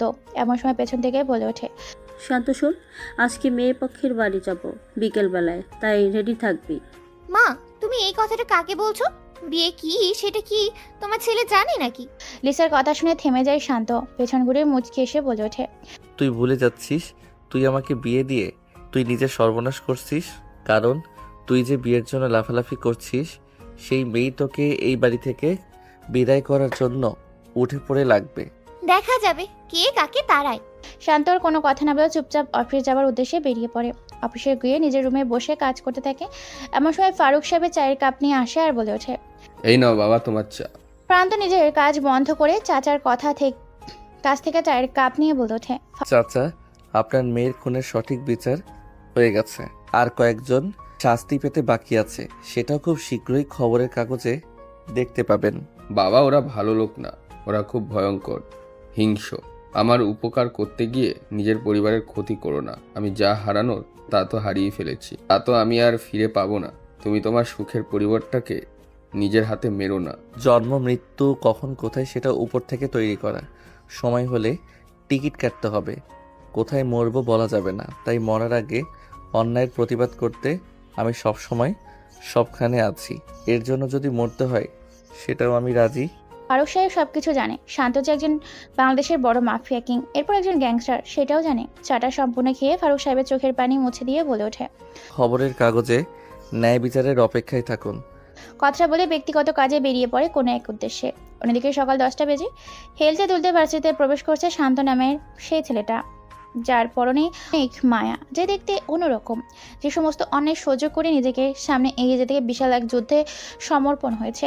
এই বিশ্ববিদ্যালয় ভার্সিটির ভেতর প্রবেশ করতে পেছন থেকে সঞ্জিদা বলে ওঠে, কি রে খ্যাত তাবাল গাইয়া, তুই আজকে ভার্সিটিতে এসেছিস? তোকে যে বললাম ভার্সিটিতে আসলে তুই আমাদের সালাম দিবি, সেটা কোথায়? শান্ত নামের ছেলেটা এটা শুনে মুচকি একটা হাসি দেয় আর বলে ওঠে, সালাম সেই পায় যার যোগ্যতা থাকে, আর এই শান্ত তাকেই সালাম দেয় যে তার সালামের যোগ্যতা রাখে। কথাটা বলে মুচকি এসে সামনে পা বাড়ায় শান্ত নামের ছেলেটা। হঠাৎ করে এই কথা শুনে তেলে বেগুনে জ্বলে ওঠে সানজিদা সহ ইতি, প্রিয়া, সকলে সানজিদার শান্ত নামের ছেলেটাকে পিছনে ঘুরিয়ে পরপর বেশ একটা থাপ্পড় মারে আর বলে ওঠে, ছোট মুখে বড় কথা বলিস, ছোট লোকের বাচ্চা। তো সাহস হয় কি করে তুই আমার যোগ্যতা নিয়ে কথা বলিস? আজকে তোকে এখানেই জীবন্ত পুঁতে ফেলবো, যাতে তোকে দেখে সবার শিক্ষা হয়ে যায়। আর এই সানজিদার সাথে যাতে দ্বিতীয়বার কেউ লাগতে না আসে। সানজিদা কি জিনিস সেটা যেন এবার সবাই বুঝতে পারে। কথাটা বলার সাথে সাথে সঞ্জিদা যখন আবার থাপড় মারতে যাবে শান্ত নামের ছেলেটা, ঠিক তখন এই কলেজের গেট দিয়ে হুড়মুড় করে হাঙ্গামা করতে করতে বেশ কয়েকটা গাড়ি প্রবেশ করে। গাড়িগুলোতে লাঠি সোটা হকি স্টিক দিয়ে পরিপূর্ণ। গাড়িগুলো ভার্সিটির মাঠের সামনে চলে আসে। সবাই ভালো করে খেয়াল করে দেখতে পায় সেখানে দুলাল ও দুলালের ছেলেপিলেরা এসেছে। দুলালের মাথা বর্তমানে ভীষণ গরম হয়ে আছে, কেননা তার ডান হাত নাড়ুকে কেউ বাকরা খুব নৃশংসভাবে হত্যা করেছে, তার বাড়ির সামনে ফেলে গেছে। এটাই খবরের কাগজ এবং টেলিভিশনে বের হয়েছে। এটা নিয়ে ভীষণ টেনশনে আছে দুলাল। প্রত্যেকটা খবর এবং খবরের চ্যানেলেই একটাই খবর বর্তমানে রমনামা ছড়িয়ে দিয়েছে। দুলাল খলের ভেতর থেকে বের হয়, হাতে সিগারেট, নিকোটিনের ধোঁয়াগুলো টেনে উড়িয়ে দিচ্ছে আর সামনে গুড়ি গুড়ি পায়ে এগিয়ে আসে। সবাই যে যার মতো নিজেদের গুটিয়ে নিয়েছে, কেননা দুলালের খপ্পরে পড়লে যান এবং মাল দুটোই চলে যাবে। তাই দুলালের থেকে দূরে থাকাই সবার মঙ্গল, কেননা সে লোক ভালো না। হেলতে দুলতে দুলাল সাহেব চলে আসে সানজিদা, ইতি এবং শান্তর সামনে। এসেই দুলাল বলে ওঠে, কি খবর, কেমন আছো সানজিদা? আজকে তোমার সাথে দেখা করতে এলাম। বললাম তোমার নাকি বিয়ে ঠিক করছো তোমার বাড়ি থেকে। তাতে তোর কি? কে আমাকে বিয়ে করলো, আমি কাকে বিয়ে করলাম, তাতে তোর জেনে কি? তুই তোর চরকায় তেল দে। এই শালি, তুই কি বলে যাচ্ছিস? আমি চাইলে তোকে এখান থেকে তুলে নিয়ে যেতে পারি। তোর মতো কাপুরুষের মুখে এই কথা মানায় না। তুই ভুলে যাচ্ছিস আমি কার মেয়ে। নিজের জীবন বাঁচাতে চাইলে কথা কম বলে এখান থেকে কেটে পড়। যাবো, কিন্তু একা না, তোকে সাথে করে নিয়ে যাবো। কথাটা বলে সানজিদার হাত ধরে টানতে টানতে নিয়ে যাওয়ার চেষ্টা করে। এমন সময় সানজিদা দুলালের হাত থেকে নিজের হাত সরিয়ে পরপর বেশ কয়েকটা থাপ্পড় মারে সানজিদা দুলালের ঘাড়ে। দুলাল এইটা দেখে রাগে গিয়ে পড়ে। তোর এত বড় সাহস, তুই এই দুলালের গায়ে হাত দিয়েছিস?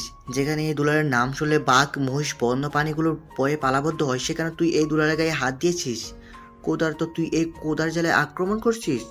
বাঘের থাবা তো তোকে খেতেই হবে। কথাটা বলার সাথে সাথে দুলাল সানজিদার শার্টের কর্নার থেকে মারার সাথে সাথেই শার্টের কিছুটা অংশ ছিঁড়ে যায়। এতে লজ্জায় পড়ে যায় সানজিদা। সবাই এটা দেখে চোখে নামিয়ে ফেলে। দুলালও দুলালের ছেলে পেয়েগুলো হেসে ওঠে। পাশে দাঁড়িয়েছিল শান্ত। দুলাল আবার টান দিতে যাবে, এমন সময় শান্ত পেছন থেকে হাত ধরে ফেলে। এটা দেখে দুলাল বলে ওঠে, এই যে হিরো, তুই তোর পরিচয় কি? তুই জানিস না আমি দুলাল? শান্ত এবার হালকা মৃদু হেসে শান্ত কণ্ঠে বলে ওঠে, জানি, শুধু জানি নয়, তোর সম্বন্ধে সবকিছু জানা হয়ে গেছে। তুই যেটা আসবি এটাও আমি জানি। শান্ত নামে ছেলেটার মুখে এরকম কথা শুনে তো অবাক চোখে তাকিয়ে আছে দুলাল। বলে ওঠে, তোর এত বড় সাহস, তুই এই দুলালের সাথে তর্ক করিস? একে এখানে জীবন্ত কুপিয়ে হত্যা করবি সকলের চোখের সামনে। কথাটা বলার সাথে সাথে দুলালের ছেলে মিলেগুলো হামলা করে শান্ত নামে ছেলেটার উপর, আর দুলাল সানজিদাকে টানতে টানতে নিয়ে যেতে থাকে। এমন সময় হঠাৎ করে আহ করে ওঠার সাথে সাথে মাটিতে লুটিয়ে পড়ে সেই দুটো ছেলে। শব্দ দূষণে পেছন ঘুরে তাকিয়ে অবাক হয়ে যায় দুলাল, কেন তার ছেলে দুইটা নিথর হয়ে মাটিতে পড়ে আছে। ভার্সিটির সবাই সেদিকে হা করে তাকিয়ে আছে। হচ্ছেটা কি এখানে কেউ বুঝতে পারছে না। অবাক করা নয়নে তাকিয়ে আছে। এটা দেখে দুলাল আবারও বলে ওঠে, তোরা কে কোথায় আছিস? ওকে এখানে জীবন্ত কবর দিবি, তাও আবার আমার চোখের সামনে। ছেলেটা দুলাল নামে ছেলেটার মুখে এরকম কথা শোনার সাথে প্রায় 20 থেকে 25 জন একসাথে অস্ত্র নিয়ে হামলা করতে এগিয়ে আসে শান্তর ওপরে। শান্ত এখনও সেখানে দাঁড়িয়ে আছে। সবার সাথে কোনো কথা ছাড়াই মারপিট শুরু হয়ে যায় শান্তর নামে ছেলেটার অশান্ত হয়ে উঠেছে। একের পর এক মেরে চলেছে দুলালের ছেলেগুলোকে। শান্ত নিজেও মার খাচ্ছে, আবার অন্য জনকেও মারছে। যাকে মারছে সে একবার মাটিতে লুটিয়ে পড়ছে। হঠাৎ করে শান্তর নাক বরাবর কেউ একটা ঘুষি মারে। শান্ত খানিকটা দূরে পড়ে যায়, আবার উঠে দাঁড়ায়। মারপিট শুরু হয়ে যায়। হকি স্টিক নিয়ে পাত্রী সবাইকে পেটাতে থাকে। ছেলেগুলোর মার খেতে থাকে, আবার ছেলেগুলো শান্তকে আঘাত করতেও থাকে। হাঙ্গামা শুরু হয়ে যায়। মারপিটের মাঝখানে হঠাৎ করে আয়ুব নামে একটা ছেলে শান্ত নামে ছেলেটার মাথার পেছন থেকে আঘাত করে। সাথে সাথে শান্ত নামে ছেলেটা চারদিকে অন্ধকার হতে শুরু করে, চোখে ঝাপসা দেখতে শুরু করে। সবাই ভাবতে থাকে কে এই শান্ত যে কিনা দুলালের সাথে লড়াই করছে। ছেলেটা দেখতে একদম ভীষণ অন্যরকম। পরনে থাকা ছেলেটা টি শার্ট খুলে পরিয়ে দিয়েছিল সানজিদাকে। তখন তার 6 প্যাক বডি দেখে সবাই অবাক চোখে তাকিয়ে আছে। উজ্জ্বল ফর্সা ধবধবে সাদা রং দেখে যে কেউ মুহূর্তে সবাই অবাক নয়নে তাকিয়েছিল শান্তর দিকে। সানজিদার পরনে আছে এখনো শান্ত নামের সেই ময়লাযুক্ত টি শার্টটা। রক্তমাখা গেঞ্জিটা নিয়ে মাটিতে লুটিয়ে পড়ে শান্ত নামে ছেলেটা। মাথা থেকে এখনও রক্ত পড়ছে। হঠাৎ করে চোখের সামনে ঝাপসা হতে শুরু করে, মাথা ঘুরতে থাকে। এটা দেখে দুলাল শান্ত নামে ছেলেটার বুক বরাবর একটা লাথি মারে। খানিকটা দূরে গিয়ে পড়ে যায় শান্ত নামে ছেলেটা। শান্ত ঝাপসা চোখে দেখতে পায় প্রায় কয়েকটা কালো রঙের গাড়ি এবং বেশ কিছু ছেলেপুলে ভার্সিটির গেট দিয়ে প্রবেশ করছে। আর কোনো কিছুর মনে নেই, মাটিতে পড়ে যায় শান্ত। হঠাৎ করে সবাই খেয়াল করে ভার্সিটির গেটের দিকে প্রায় 30 থেকে 40টা গাড়ি এবং ট্রাক ভিতর প্রবেশ করে। গাড়িগুলোর ভেতর থেকে বের হয়ে আসে বিশাল বিশাল দানব আকৃতির ছেলেপুলে, যাদের হাতে দেশি বিদেশি অস্ত্র এবং লাঠি সোটা। সবাই চারিদিক দিয়ে ঘিরে ফেলে দুলাল ও তার দলবলকে। আকাশে সবাই তাকিয়ে দেখতে পায় প্রায় তিনটা হেলিকপ্টার উড়ছে আকাশে। হেলিকপ্টারগুলোতে প্রায় বেশ কয়েকটা ছেলেপুলে সানা পায়ের হাতে দাঁড়িয়ে আছে। ছেলেগুলোর ভেতর থেকে বের হয়ে আসে সাব্বির নামে ছেলেটা, চলে যায় শান্ত নামে ছেলেটার কাছে। এমন সময় কলেজের ভেতর থেকে হাঙ্গামা শুনতে পেয়ে বের হয়ে আসে ইমরান স্যার। দৌড়ে এসে দুলালের সামনে দাঁড়ায় আর চিৎকার করে বলে ওঠে, দুলাল, তুই এটা কি করলি?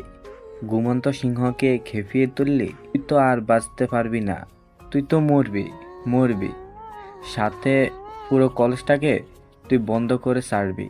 হঠাৎ করে সেখানে ইমরান স্যারকে দেখে আরো অবাক হয়ে যায় সবাই। সেদিকে তাকিয়ে আছে ছেলেরা, কেউ বুঝে উঠতে পারছে না। এমন সময় গাড়িগুলোর ভেতর থেকে বের হয়ে আসে সাব্বির নামের ছেলেটা, বলে ওঠে, সরি সাব্বির, আসলে আমি এখানে ছিলাম না, আমি কলেজের ভিতরে ছিলাম। ওরা যে বাইকে আঘাত করেছে এটা আমি দেখিনি। হ্যাঁ, নিয়ে আসতেছি, তুই দাঁড়া। সবাই ভাবতে থাকে কে এই ছেলে যার জন্য আকাশে 3টা হেলিকপ্টার এবং কলেজের ভিতরে এক একজনের এক এক মডেলের প্রায় 30-40টা গাড়ি, ট্রাক, এত ছেলেপুলে প্রবেশ করেছে। কয়েকজন ছেলে মাটিতে লুটিয়ে এখনো ব্যথায় কাতরাচ্ছে। দুলাল তার বাবাকে ফোন করে এবং আরো ছেলেপুলে ভার্সিটিতে পাঠাতে বলে। অন্যদিক থেকে দুলালের আলো ছেলেপুলে আসতে থাকে ভার্সিটিতে। ইমরান পানি নিয়ে এসে শান্ত নামে ছেলেটার চোখে সেটা দেয়। পিট করে চোখ খুলে শান্ত। সাব্বির বলে ওঠে। শান্ত নামে ছেলেটা একটা মুচকি হাসি দেয় আর বলে ওঠে, আমার মেশিন গানটা দে। এই কথা শুনে সাব্বির দৌড়ে গিয়ে ঘরের ভেতর থেকে মেশিন গানটা নিয়ে আসা শান্ত নামে ছেলেটার হাতে দেয়। শান্ত মেশিন গানটা তাক করে এলোপাথরি সবাইকে গুলি করতে থাকে। গুলির শব্দে পুরো ভার্সিটি কেঁপে ওঠে। মুহূর্তের মধ্যে রক্তের বন্যা বইতে শুরু করেছে পুরো ভার্সিটিতে। অন্যদিকে অনেকদিন পর খুঁজে পেয়েছে এই দুলালকে। দুলাল অনেক অপরাধ করেছে। আজ নিজের অনেক দিন রাগ শান্ত দুলালকে মেরে নিজেকে শান্ত করবে। কলেজের গেট দিয়ে আরো প্রায় 3টা গাড়ি ছেলেপুলে প্রবেশ করে। দুলাল বলে ওঠে। শান্ত নামে ছেলেটা এটা শুনে মেশিন গান চালানো বন্ধ করে দেয় আর মুচকি এসে বলে ওঠে, মাফিয়া কিং শান্ত, এই শান্ত চৌধুরীকে মারবি তুই? মাফিয়া কিং শান্ত নামটা শোনার সাথে সাথে পুরো ভার্সিটি নিস্তব্ধ হয়ে যায়। দুলাল তো অবাক হয়ে সেদিকেই তাকিয়ে আছে। ছেলে পুরো অস্ত্র নিয়ে শান্ত নামে ছেলের দিকে এগিয়ে যায়। শান্ত পাশে পড়ে থাকা একটা তরবারি হাতে নিয়ে এলোপাথরি কারো শরীর থেকে মাথা, হাত পা, অঙ্গ প্রত্যঙ্গ ক্ষত বিক্ষত করতে শুরু করে। দুলালের ছেলেপুলের হাতে মাফিয়া কিং এর শান্ত নামে ছেলেটার দলের অনেকেই মারা যায়। মুহূর্তের মধ্যে পুরো ভার্সিটিতে কয়েকশো লাশ পড়ে যায়।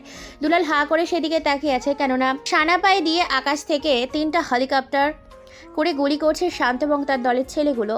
তাই দুলাল ও তার দলবল শান্ত নামে ছেলের কাছে পেরিয়ে উঠতে পারে না। দুলাল একাই দাঁড়িয়ে আছে পুরো ভার্সিটির মাঠের পাশে। দাঁড়িয়ে আছে সানজিদার ভয়ে হাত পা কাঁপাকাঁপি শুরু করেছে। নিজের চোখের সামনে আজকে ভয়ঙ্কর সেই মাফিয়া কিংকে দেখতে পাচ্ছে। তার ভয়ে গলা শুকিয়ে আসছে। এতদিন খবরের কাগজে ও টেলিভিশনে তার নাম শুনেছে, সামনাসামনি কখনো দেখিনি, কিন্তু আজকে তাকে দেখে তার কলিজা শুকিয়ে যাচ্ছে। সে তো এই শান্ত নামে ছেলেটার সাথে অনেক অত্যাচার করেছে। শান্ত নামে ছেলেটার রক্ত মাখা শরীর নিয়ে রক্তের স্রোত বয়ে যাওয়া সেই ধারালো তরবারি নিয়ে এগিয়ে আসতে থাকে। হঠাৎ করে শান্ত নামে ছেলেটা দুলাল নামে ছেলেটার উদ্দেশ্যে বলে ওঠে, এই শান্ত যেই জঙ্গল বা শহরে যায় সেটাই তার হয়ে যায়। তোকে গত 2 বছর ধরে খুঁজতেছি। তোর জন্য আমি লন্ডন থেকে এদেশে এসেছি শুধুমাত্র তোকে মারবো বলে। আমি কি করে তোকে হাতের কাছে পেয়েও ছেড়ে দেব? এত সহজে তোকে পাতাল থেকে হলেও খুঁজে বের করতাম। তোর অপরাধ এত বেশি বেড়ে গেছে যে অপরাধের লিস্ট আর খাতায় ধরে না। তোর অপরাধের লিস্ট খাতায় পুলিশের ডায়েরিতে রেজিস্ট্রেশন করতে করতে সাগরের মতো কলমের কালি শেষ হয়ে গেছে কয়েকশো ডায়েরি, কিন্তু তোর অপরাধ কমেনি। তোর অপরাধ কমাতে আমি শান্ত এসেছি। কথাটা বলার সাথে সাথে সঞ্জিদা মেয়েটা চোখের সামনেই দুলাল নামে ছেলেটার 2 কান কেটে ফেলে। রক্ত ছিটকে পড়ে সঞ্জিদার মুখের ওপর। রক্ত দেখে চমকে ওঠে সঞ্জিদা। ভয়ে সবাই পিছিয়ে যায় আর চিৎকার দিয়ে ওঠে দুলাল নামে ছেলেটা। এরপর তার হাত পা দুটো কেটে ফেটে। চোখের জায়গা থেকে হাত দিয়ে তার চোখ দুটো উপড়ে ফেলা হয়। তাদেরকে ইশারা দেওয়ার সাথে সাথেই মুখের ভেতর একটা কাপড় ও নাকের ভেতর তুলা ঢুকিয়ে দেয়। হাত পা না থাকায় মাটিতে রক্তাক্ত শরীর নিয়ে ছটফট করতে থাকে দুলাল নামের ছেলেটা। এদিকে মৃত্যুর যন্ত্রণা, অপরদিকে শ্বাসকষ্ট যেন তাকে তীব্র আকারে কষ্ট দিচ্ছে। মৃত্যু যেন তার সামনে, তার জীবন প্রায় ত্রাণ পাখি উঠতে যাচ্ছে। তার ছটফটানি ভালো লাগছে না শান্তর কাছে, তাই পাশে থাকা তরবারিটা হাতে নেওয়ার সাথে সাথেই গলার মাঝ বরাবর একটা কোপ দেয়। সাথে সাথে শরীর থেকে মাথাটা ছিটকে গিয়ে কলেজের গেটের সামনে পড়ে। এটা দিকে জ্ঞান হারিয়ে ফেলে অনেকে। ভয় কেউ চোখ বন্ধ করে নেয়, কেউ ভয়ে পিছিয়ে যায়। এক মুহূর্তে খবরটা ছড়িয়ে পড়ে পুরো ভার্সিটিতে। প্রায় 300 ইউনিট পুলিশ বাহিনী এবং 100 সেনাবাহিনী মুহূর্তের মধ্যে পুরো ভার্সিটি ঘেরাও করে ফেলে। এর মধ্যে শান্ত নামের ছেলেটার দলের কিছু ছেলে পুলিশ সেখান থেকে সরে যায়। সেনাবাহিনী ও পুলিশ গ্রেপ্তার করে শান্ত ও তার দলবলকে। মুহূর্তের মধ্যে সেখানে সাংবাদিক এসে বিভিন্ন চ্যানেলে প্রচার করতে শুরু করে। ছদ্মবেশে শহরের মাঝখানে এতদিন লুকিয়েছিল মাফিয়া কিং শান্ত চৌধুরী, যাকে আমরা বিজনেসম্যান NMK গ্রুপ অফ ইন্ডাস্ট্রিজের মালিক এবং উত্তরাধিকারী হিসেবেই চিনতাম। সেই ছেলেটা ছদ্মবেশে একজন লন্ডন ফেরত বাংলাদেশি মাফিয়া কিং। ছদ্মবেশে এতদিন ছিল এই শহরের দুলাল ও তার দলকে ধ্বংস করার কারণে। নির্মমভাবে হত্যা করা হয়েছে পুরো ভার্সিটির দুলাল ও তার পুরো দলকে মেরে মাটির সাথে পুঁতে ফেলেছে এই মাফিয়া। এখানে এসেছে সেনাবাহিনী, পুলিশ। গ্রেপ্তার করা হয়েছে মাফিয়া কিং শান্তকে। আদৌ কি জেলে থেকে মুক্তি পাবেন এই মাফিয়া কিং শান্ত? কেনই বা সে নিজের পরিচয় এতদিন লুকিয়ে রেখে আজকে হঠাৎ করে হাজারো মানুষের সামনে প্রকাশ করে দিল? জানতে আমাদের সাথেই থাকুন। গ্রেপ্তার করে তারা তাকে থানায় নিয়ে যাওয়ার প্রায় 40টা গাড়ি রাস্তার ওপর দিয়ে যাচ্ছে। সামনে বেশ কয়েকটা সেনাবাহিনীর গাড়ি, পেছনে কয়েকটা সেনাবাহিনীর গাড়ি। হাতে পায়ে লোহার শিকল দিয়ে আটকে রেখেছে শান্তকে। পুরো ভার্সিটি রক্তাক্ত। পুলিশগুলো এবং ফায়ার সার্ভিসের বেশ কয়েকটা ফোর্স এসেছে। লাশগুলোকে পাঠানো হচ্ছে অ্যাম্বুলেন্সে করে, মর্গে পাঠানো হচ্ছে। ফায়ার সার্ভিসের একটা ইউনিট পুরো মাঠ পরিষ্কার করতে থাকে পানি দিয়ে। থানার ভেতর লক আপে আটকে রাখা হয়েছে, চেয়ারের সাথে বেঁধে রেখেছে শান্তকে। চারিদিকে প্রায় কয়েক সেনাবাহিনী অফিসারকে বন্দুক হাতে দাঁড় করিয়ে রেখেছে, যাতে কোনোভাবেই না পালাতে পারে। সে কারণে পুরো থানা সেনাবাহিনী দিয়ে ঘিরে রাখা হয়েছে। এই খবর মুহূর্তের মধ্যে চারিদিকে ছড়িয়ে পড়ে।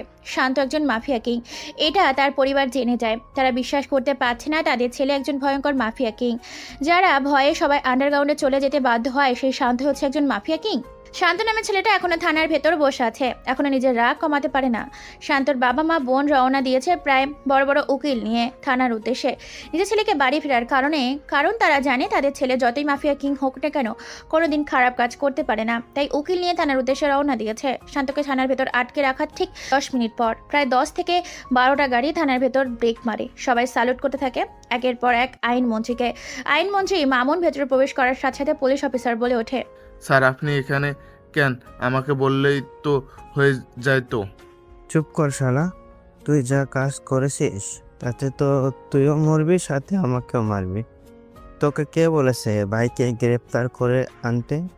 ভাইকে এই মুহূর্তে ছেড়ে দে, নয়তো তুইও মরবি, তোর পরিবারকেও মারবি, তোর সাথে সাথে আমাকেও ফিরতে যেতে হবে ওপারে।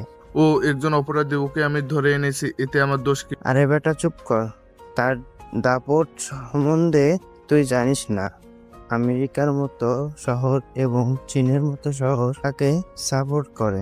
আমাদের উপরে প্রেসার ক্রিয়েট হচ্ছে। দেশগুলো থেকে বড় বড় রাজনীতিবিদগুলো ফোন দিচ্ছে এই মুহূর্তে তাকে ছেড়ে না দিলে তাদের সাথে আমাদের চুক্তি হওয়া সমস্ত বিজনেস বন্ধ হয়ে করে দিবে। তাড়াতাড়ি ভাইকে জেলের ভিতর থেকে বের করে নিয়ে আয়। কথাটা শোনার সাথে সাথে ভয়ে পুলিশ অফিসার শান্তকে জেলের ভেতর থেকে বের করে আনে। শান্ত কোনো কথা ছাড়াই চেয়ারে পায়ের ওপর পা রেখে বসে পড়ে। সবাই সেদিকে হাঁ করে তাকিয়ে আছে। বাইরে প্রায় কিছু সাংবাদিক এটা ভিডিও করছে। সাব্বির নামে ছেলেটা একটা সিগারেট বাড়িয়ে দেয়। শান্ত নামে ছেলেটা সিগারেট নিয়ে নিকোটিনের ধোঁয়াগুলো উড়িয়ে দেয় আর বলে ওঠে, এই মন্ত্রী, তুই যদি আর 2 মিনিট আমাকে থানার ভেতর অপেক্ষা করাতি, তাহলে তোর হাঁটা চলা করার 2 পা দেখার জন্য 2 চোখ থাকতো না। সরি ভাই, আসলে আমি জানতাম না এই ঘটনাটা। জানার সাথে সাথে থানায় এসেছি। আমার জন্য একটা হেলিকপ্টারের ব্যবস্থা করো, যত তাড়াতাড়ি সম্ভব হয়। ভাই আপনি বাইরে আসুন, আপনার জন্য বাইরে হেলিকপ্টার অপেক্ষা করছে। পুলিশ সেনাবাহিনী সবাই হাঁ করে তাকিয়ে আছে শান্ত নামের ছেলেটার দিকে। শান্ত নামের ছেলেটা সিগারেটের বাকি অংশটুকু ফেলে দিয়ে পা দিয়ে পিষে থানার বাইরে বের হয়ে আসে। হেলিকপ্টার করে রওনা দেয় ভার্সিটির উদ্দেশ্যে। অন্যদিকে থানার বাইরে দাঁড়িয়ে থাকা বাকি গাড়িগুলোতে সাব্বির ও তার দলবল ভার্সিটির উদ্দেশ্যে রওনা দেয়। ভার্সিটির ভেতর প্রবেশ করে আবার বেশ কয়েকটা গাড়ি। এখনো থমথমে পরিবেশ, নিস্তব্ধ। সঞ্জিতা এখনো ভার্সিটিতেই আছে। এখনো ভার্সিটি থেকেই কেউ বাড়ি যেতে পারেনি। ভয়ে সবার হাত পা কাঁপাকাঁপি শুরু করেছে। হঠাৎ করে ভার্সিটির মাঠে আবারও একটা হেলিকপ্টার ল্যান্ড করে। সবাই সেদিকে তাকিয়ে আছে। বেশ কয়েকটা গাড়ি প্রবেশ করে। গাড়িগুলোর ভেতর থেকে অনেকগুলো বন্দুক হাতে ছেলেপুলে বের হয়ে আসে। হেলিকপ্টার মাটিতে ল্যান্ড করার সাথে সাথেই সবাই সেদিকে সিকিউরিটি দেওয়ার জন্য এগিয়ে যায়। হেলিকপ্টারের জানালা খুলে দেওয়ার সাথে সাথে ভেতর থেকে হিরোদের স্টাইলে বের হয়ে আসে শান্ত নামে ছেলেটা। সবাই শান্তকে দেখে আবার চমকে যায়, অবাক হয়ে তাকিয়ে আছে। যাকে কিনা সেনাবাহিনী ধরে নিয়ে গেল সে কিনা তাদের চোখের সামনে। এটা কেউ বিশ্বাস করতে পারছে না। এটা ভেবে সবাই অবাক হচ্ছে যে একে ছেড়ে দিল কি করে। শান্ত গুটি গুটি পায়ে এগিয়ে আসতে থাকে। তার পেছনে বন্দুক হাতে সারিবদ্ধভাবে দাঁড়িয়ে আছে তার দলের ছেলেগুলো, তারাও এগিয়ে আসতে থাকে। শান্ত কোনো কথা সারায় সঞ্জিতাকে টানতে টানতে সেখান থেকে হেলিকপ্টারে করে বসিয়ে দেয়। সঞ্জিতা ভয়ে কিছু বলতে পারে না, তার পুরো শরীর কাঁপতে থাকে। ভয়ে ভয়ে সঞ্জিতা বলে ওঠে, আমাকে ছেড়ে দিন বলছি, আপনি আমাকে কোথায় নিয়ে যাচ্ছেন? সঞ্জিতা চিৎকার করতে থাকে। কোনো কথা কোনোভাবে শোনে না শান্ত। কাজী অফিসের বাইরে হেলিকপ্টার ল্যান্ড করে।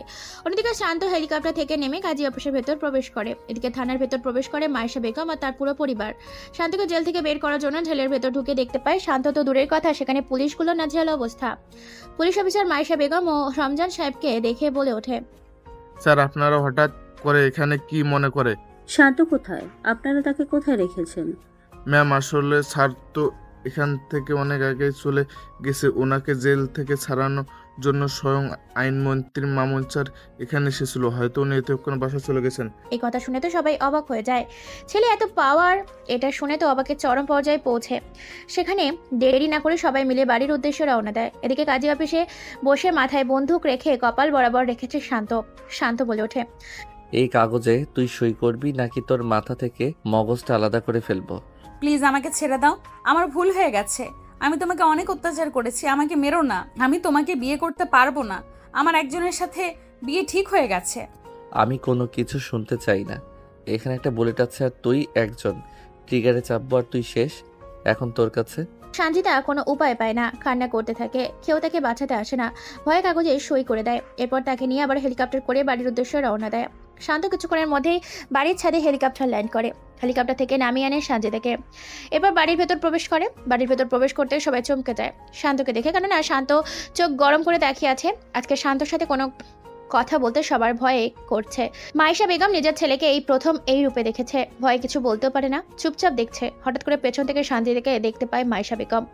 অবাক হয়ে যায়, অবাক হয়ে বলে ওঠে, কিরে মা সঞ্জিতা, তুই এখানে, তাও আবার শান্তর পেছনে? কি হয়েছে তোর? সঞ্জিতা মায়েশা বেগমকে দেখে অবাক হয়ে যায়। সঞ্জিতা মনে মনে ভাবতে থাকে, শান্ত, এটা কি হচ্ছে?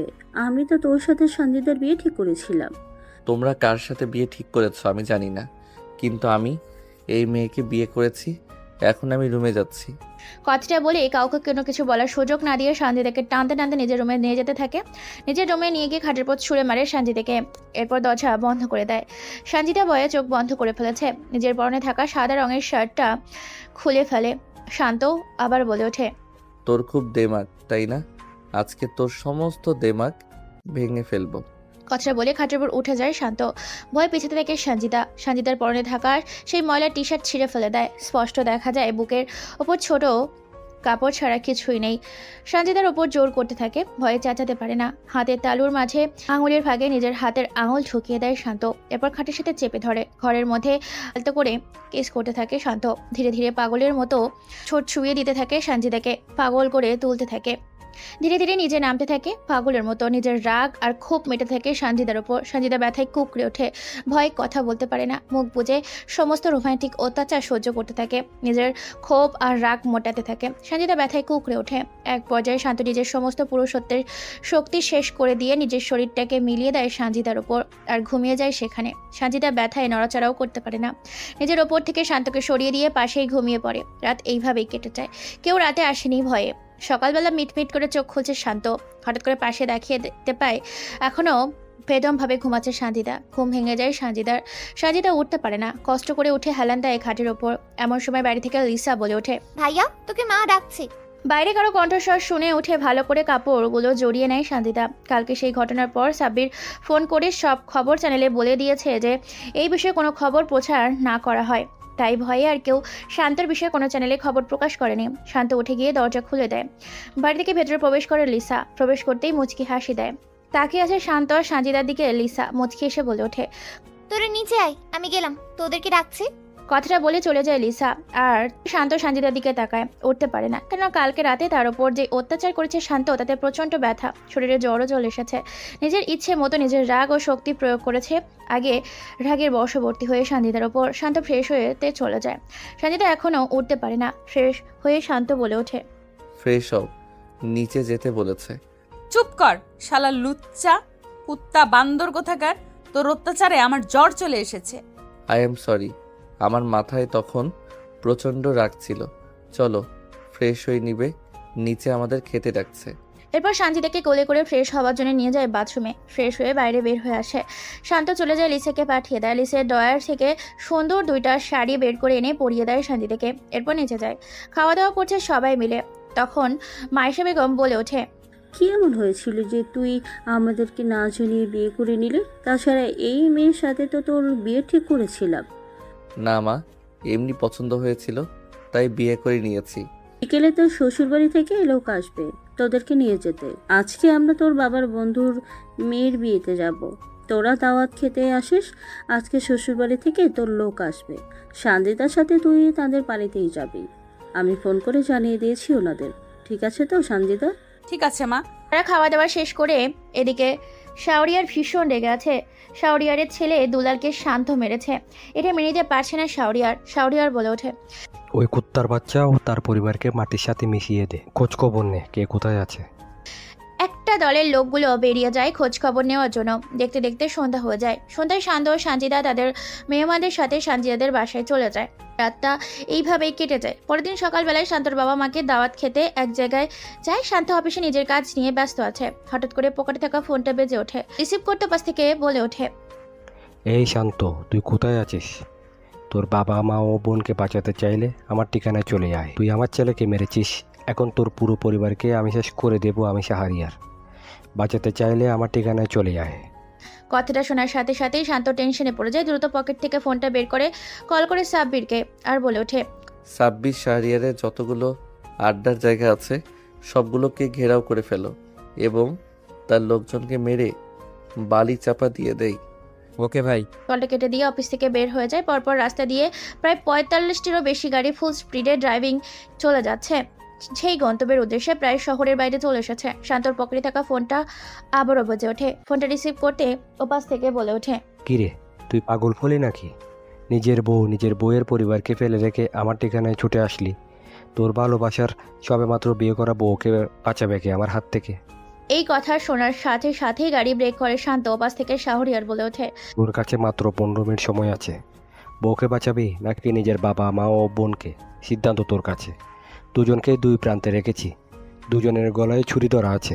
মিনিট শেষ তো তাদের জীবনের নিঃশ্বাসটুকু শেষ। শান্ত কোনো কথা বলার আগেই কলটা কেটে দেয় শাহরিয়ার। সেনটা টেনশনে পড়ে যায়। মাথায় হাত দিয়েছে শান্ত। ওপাশ থেকে সাব্বির বলে ওঠে, ভাই এখন কি করব? আমি তো ভুলেই গিয়েছিলাম যে দুলালের বাপ শাহরিয়ার এখনো বেঁচে আছে, আর আমরা পাগলা সারকে ছেড়ে দিয়েছি। সে তো প্রতিশোধ নিবে। এখন কি করব? শান্ত ভাবতে থাকে কি করলে নিজের পরিবারকে বাঁচাতে পারবে এবং শেষ করে দিতে পারবে দুনিয়ার বুক থেকে শাহরিয়ারকে। নিজের মাথায় হাত দিয়ে চুলকাতে চুলকাতে হঠাৎ করে মুখের মধ্যে ঠোঁটের নিচে এক চিলতে ধর্ষের হাসি ফুটে ওঠে। শান্ত বলে ওঠে, শাহরিয়ারের বউকে তুলে নিয়ে আয়। সে তার বউকে খুব ভালোবাসে, বউয়ের জন্য নিজের জীবন দিয়ে দিতে পারে। ওকে ভাই, ঠিক আছে। সাব্বিরা দেরি না করে চলে যায় শাহরিয়ারের বউ কুলসুম বেগমকে তুলে আনতে। প্রায় সময় পেরিয়ে যাচ্ছে। 15 মিনিট হয়ে গেছে। চোখের ইশারা দিতে যাবে শাহরিয়ার, তখনই তার হাতে থাকা ফোনটা বেজে ওঠে। ফোনটা রিসিভ করতে ওপাশ থেকে উচ্চ স্বরে কাছের হাসির কণ্ঠ শুনতে পায় আর বলে ওঠে, কিরে তুই আমাকে 15 মিনিট সময় দিয়েছিলি, আমি তোকে 10 মিনিট সময় দিলাম। তোর বউকে বাঁচাতে চাইলে তুই আমার ঠিকানায় চলে আয়। তোকে একটা ভিডিও দিলাম, ভিডিওটা ভালো করে দেখ। ভিডিওতে নিজের বইয়ের করুণ অবস্থা দেখে শান্ত চারিদিক দিয়ে অনেকগুলো বন্দুক তাক করে রেখেছে কুলসুম বেগমের দিকে এবং শরীরে বোম ফিট করে দিয়েছে। রিমোট বাটনে ক্লিক করলে বোম ব্লাস্ট, আর সারা শরীর চূর্ণ বিচূর্ণ ক্ষত বিক্ষত। শাহরিয়ার বলে ওঠে, দেখ তোর পরিবারকে আমি ছেড়ে দিচ্ছি, তো তুই আমার কুলসুমের কোনো ক্ষতি করিস না। তুই যা বলবি আমি তাই করব। নিজের বউকে বাঁচাতে চাইলে আমার সাথে দেখা কর, যত দ্রুত সম্ভব হয়। এরপর শাহরিয়ার আর এক মুহূর্ত দেরি না করে সবাইকে নিয়ে শান্তর দেওয়া ঠিকানায় চলে যায়। রওনা দিয়ে পৌঁছে যায়। গাড়িগুলো থেকে বের করে নিয়ে আসা হয় মায়েশা বেগম আর তার পুরো পরিবারকে। সবাইকে হাত পা বেঁধে সামনে রাখা হয়েছে। শাহরিয়ার বলে ওঠে, তোর পুরো পরিবার ঠিক আছে, তুই আমার কুলসুমকে ছেড়ে দে। আগে ওদেরকে ছেড়ে দেই। ওকে, এই তোরা সবাইকে ছেড়ে দে। শাহরিয়ারের কথা মতো সবাইকে ছেড়ে দেওয়া হয়। সবাই মাঝখানে চলে আসে। ছেড়ে দেওয়া হয় কুলসুম বেগমকে। এমন সময় যখনই গুলি করতে যাবে শাহরিয়ার লোকজন শান্তর পরিবারের ওপর, তখন স্পাইপারের আঘাতে ক্ষত বিক্ষত করে দেয় শাহরিয়ারের দলে থাকা ছেলেপুলোকে। হঠাৎ করে সেখানে রণক্ষেত্র তৈরি হয়। বৃষ্টির মতো গুলি করতে থাকে সবাইকে। মুহূর্তের মধ্যে সবাইকে মেরে ফেলে। চারিদিকে প্রায় 900 ছেলেপুলে স্পাইপার হাতে দাঁড়িয়ে আছে। মাঝখানে আছে শান্ত, তার পুরো পরিবার এবং শাহরিয়ার এবং কুলসুম বেগম। শান্ত বলে ওঠে, শাহরিয়ারকে বাঁচাবে এমন আর কেউ নেই। যে শাহরিয়ার মৃত্যু সেখানে নিশ্চিত। চোখের ইশারা দেওয়ার সাথে সাথে শাহরিয়ারকে সবাই ধরে ফেলে। শান্ত চোখের সামনে নিয়ে আসা হয় এক বালতি পচা মরিচের রস। তারপর তার চোখের ভেতর ঢেলে দেওয়া হয় শরীরের সমস্ত কাপড় খুলে সারা শরীরে পচা মরিচের রস ঢেলে দেওয়া হয়। সমস্ত শরীর জ্বলে যেতে শুরু করেছে। চিৎকার করছে পাগলের মতো। চোখের নিচের ওপর ফেলার মতো উপক্রম হয়েছে। সারা শরীর চুলকাতে থাকে। পাগলের মতো চিৎকার করতে থাকে। তার হুঙ্কারে যেন জায়গাটা কেঁপে ওঠে। শাহরিয়ার আর এই যন্ত্রণা সহ্য করতে পারছে না। শান্ত বলে ওঠে, দেখ, তোরা অনেক অন্যায় করেছিস। তোদের বাপের ঘোড়া পূর্ণ হয়েছে, তাই তোদের আজকে মৃত্যুর সময় চলে এসেছে। তোর কাছে দুইটা অপশন আছে, হয়তোবা আমার কাছে মরবি, আর না হয় নিজেই নিজেকে শেষ করে দিবি। ভেবে দেখ, আমার কাছে মরা মানে ভয়াবহ মৃত্যু। এর থেকে তুই নিজের বউকে নিজেই মেরে ফেল, সাথে তুই মর। কানের মধ্যে আরও পচা মরিচের রস ঢেলে দেওয়া হয়। ব্যথা যেন আরও তীব্র আকারে বেড়ে যায়।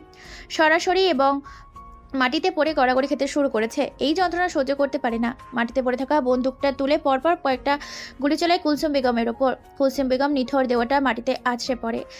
নিজের গলার ওপর ছুরি চালিয়ে গলা কাটা মুরগির মতো ছটফট করতে করতে প্রাণ হারায়। প্রাণ পাখিটা উড়াল দেয় দূর আকাশে। শান্তর দিকে তার পুরো পরিবার এগিয়ে আসে। মায়েশা বেগম বলে ওঠে, দেখো বাবা, অনেক হয়েছে।